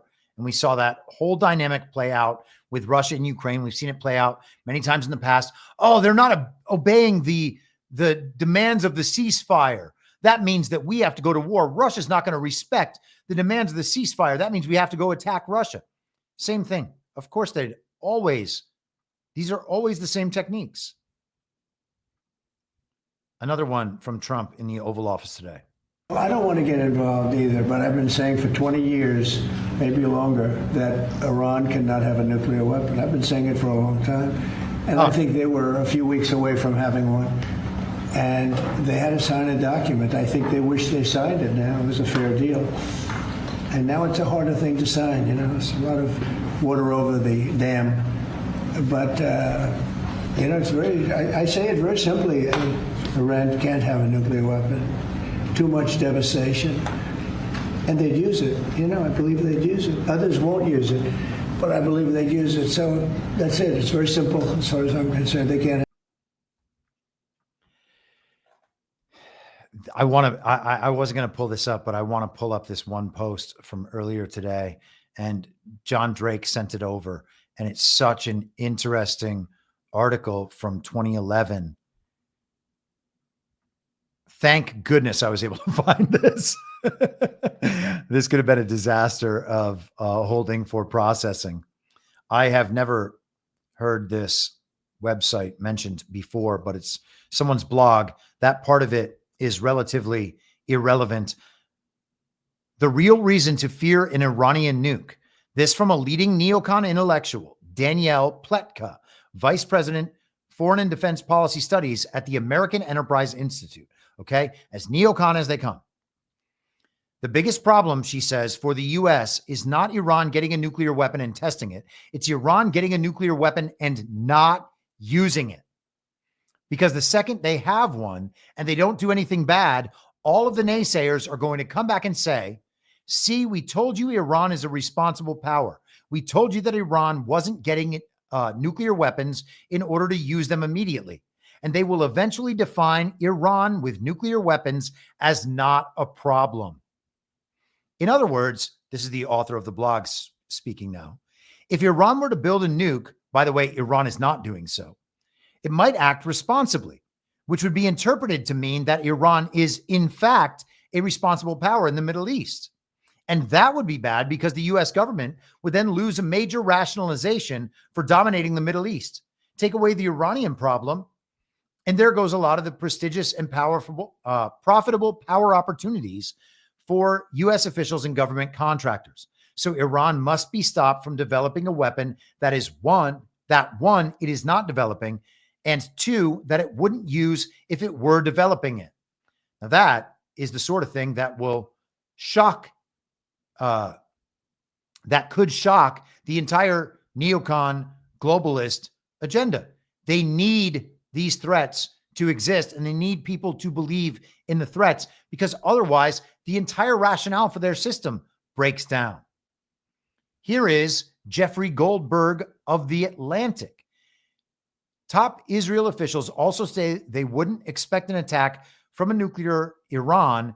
Oh, sorry. He quoted Defense Minister Ehud Barak as saying, the real threat to Zionism from an Iranian bomb is the dilution of quality. Jews know that they can land on their feet in any corner of the world. The real test for us is to make Israel such an attractive place, such a cutting-edge place in human society, education, culture, science, quality of life, that even American Jewish young people want to come here. Our young people can consciously decide to go to other places. Our best youngsters could stay out of here by choice. So if Iran got a bomb, then the Jews would leave Israel and their global regime, proxy, ethno-supremacist state would be no more, apparently. Strange logic, isn't it? Does any of that make you think Iran is about to get a magical bomb? I can't possibly think that. Here's Donald Trump, one more from the Oval Office. Look, they should have made the deal. I had a great deal for them. They should have made that deal. 60 days, we talked about it. And in the end, they decided not to do it. And now they wish they did it. And they want to meet, but it's a little late to meet, but they want to meet. And they want to come to the White House. They'll even come to the White House. So we'll see. I may do that. But it's a shame it could have been done the easy way. So Iran, with Russia as a mediator, with Turkey as a mediator, the NATO member, Iran is going to be invited to the White House? Well, that's going to be a nuclear bomb of its own in terms of the public narrative. Iran might come to the White House? What's going to happen if that happens? If Trump is talking about inviting Iran to the White House, is he also going to give Israel the capacity to bunker bust Fordo, the super secret, deep underground magical bomb creation station? Don't think so. So let's wrap today up where we began, talking about this division between the fake MAGA contingent, the GOP establishment and elite, Con Inc., all of these people, the Israel First RINOs. I was going to bring this in the context of the elections, but this is too important. I love this clip too much to leave out of today's show. So we'll maybe talk about the election stuff on Friday. Here we go. I think there's a lot of activity going on. We're here because of the stolen 2020 election. You know that. That's why you're President Trump's hardest core supporters. You were with him in the breach. There's an awful lot of people I notice right now saying how they're true MAGA and they're pure MAGA. I don't think anybody at Fox can possibly be true MAGA and hardcore MAGA. And the reason is, to be brutally frank, when President Trump had the election stolen from him and had the White House taken away, and he went back to Mar-a-Lago for that year of 2021, because everybody at Fox takes a paycheck from Murdoch. You all supported DeSantis and Nikki Haley and whoever else came along, right, as a opportunity to replace President Trump. So if you work at Fox, by definition, you can't be true MAGA. It's impossible. We were here. Remember, this audience, there was a couple of very lonely days, weeks and months before President Trump, I think, took the CPAC in Orlando and went back and gave that amazing speech that he was coming back and had thought it through in a month and a half. And we knew he would always come back. But you had his back in the darkest days because you believe in President Trump.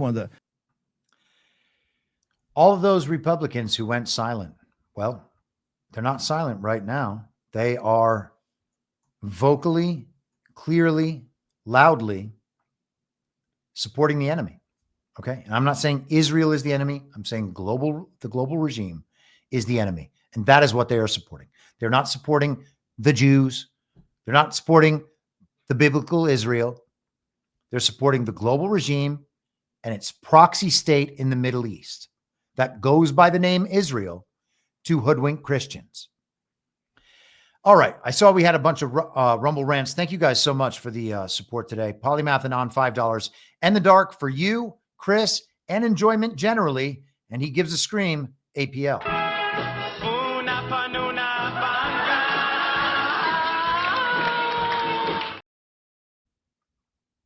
Thank you very much. Starborn01, $20. Awesome show as always. Appreciate your thoughts and perspective on these events. God bless you.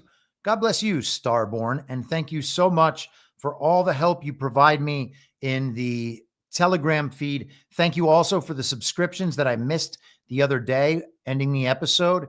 And I think that AJC, good old Jay, dropped some subscriptions in there Monday. So thank you guys for that. Looks like those came up again. Oh, that just must be Rumble repeating for some reason. And then In the Dark closes it out. $1. Let's go APL. Let's go.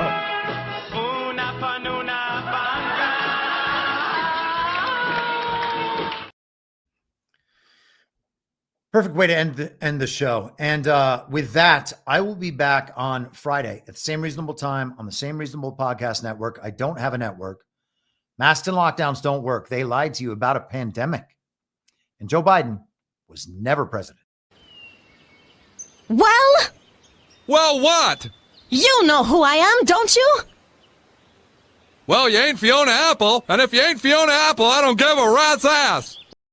What's wrong with being an angry prophet denouncing the hypocrisies of our times? What do you think, Max? Do you want to be an angry prophet denouncing the hypocrisies of our times? Yeah, I think I'd like to be an angry prophet denouncing the hypocrisies of our times. It's not true.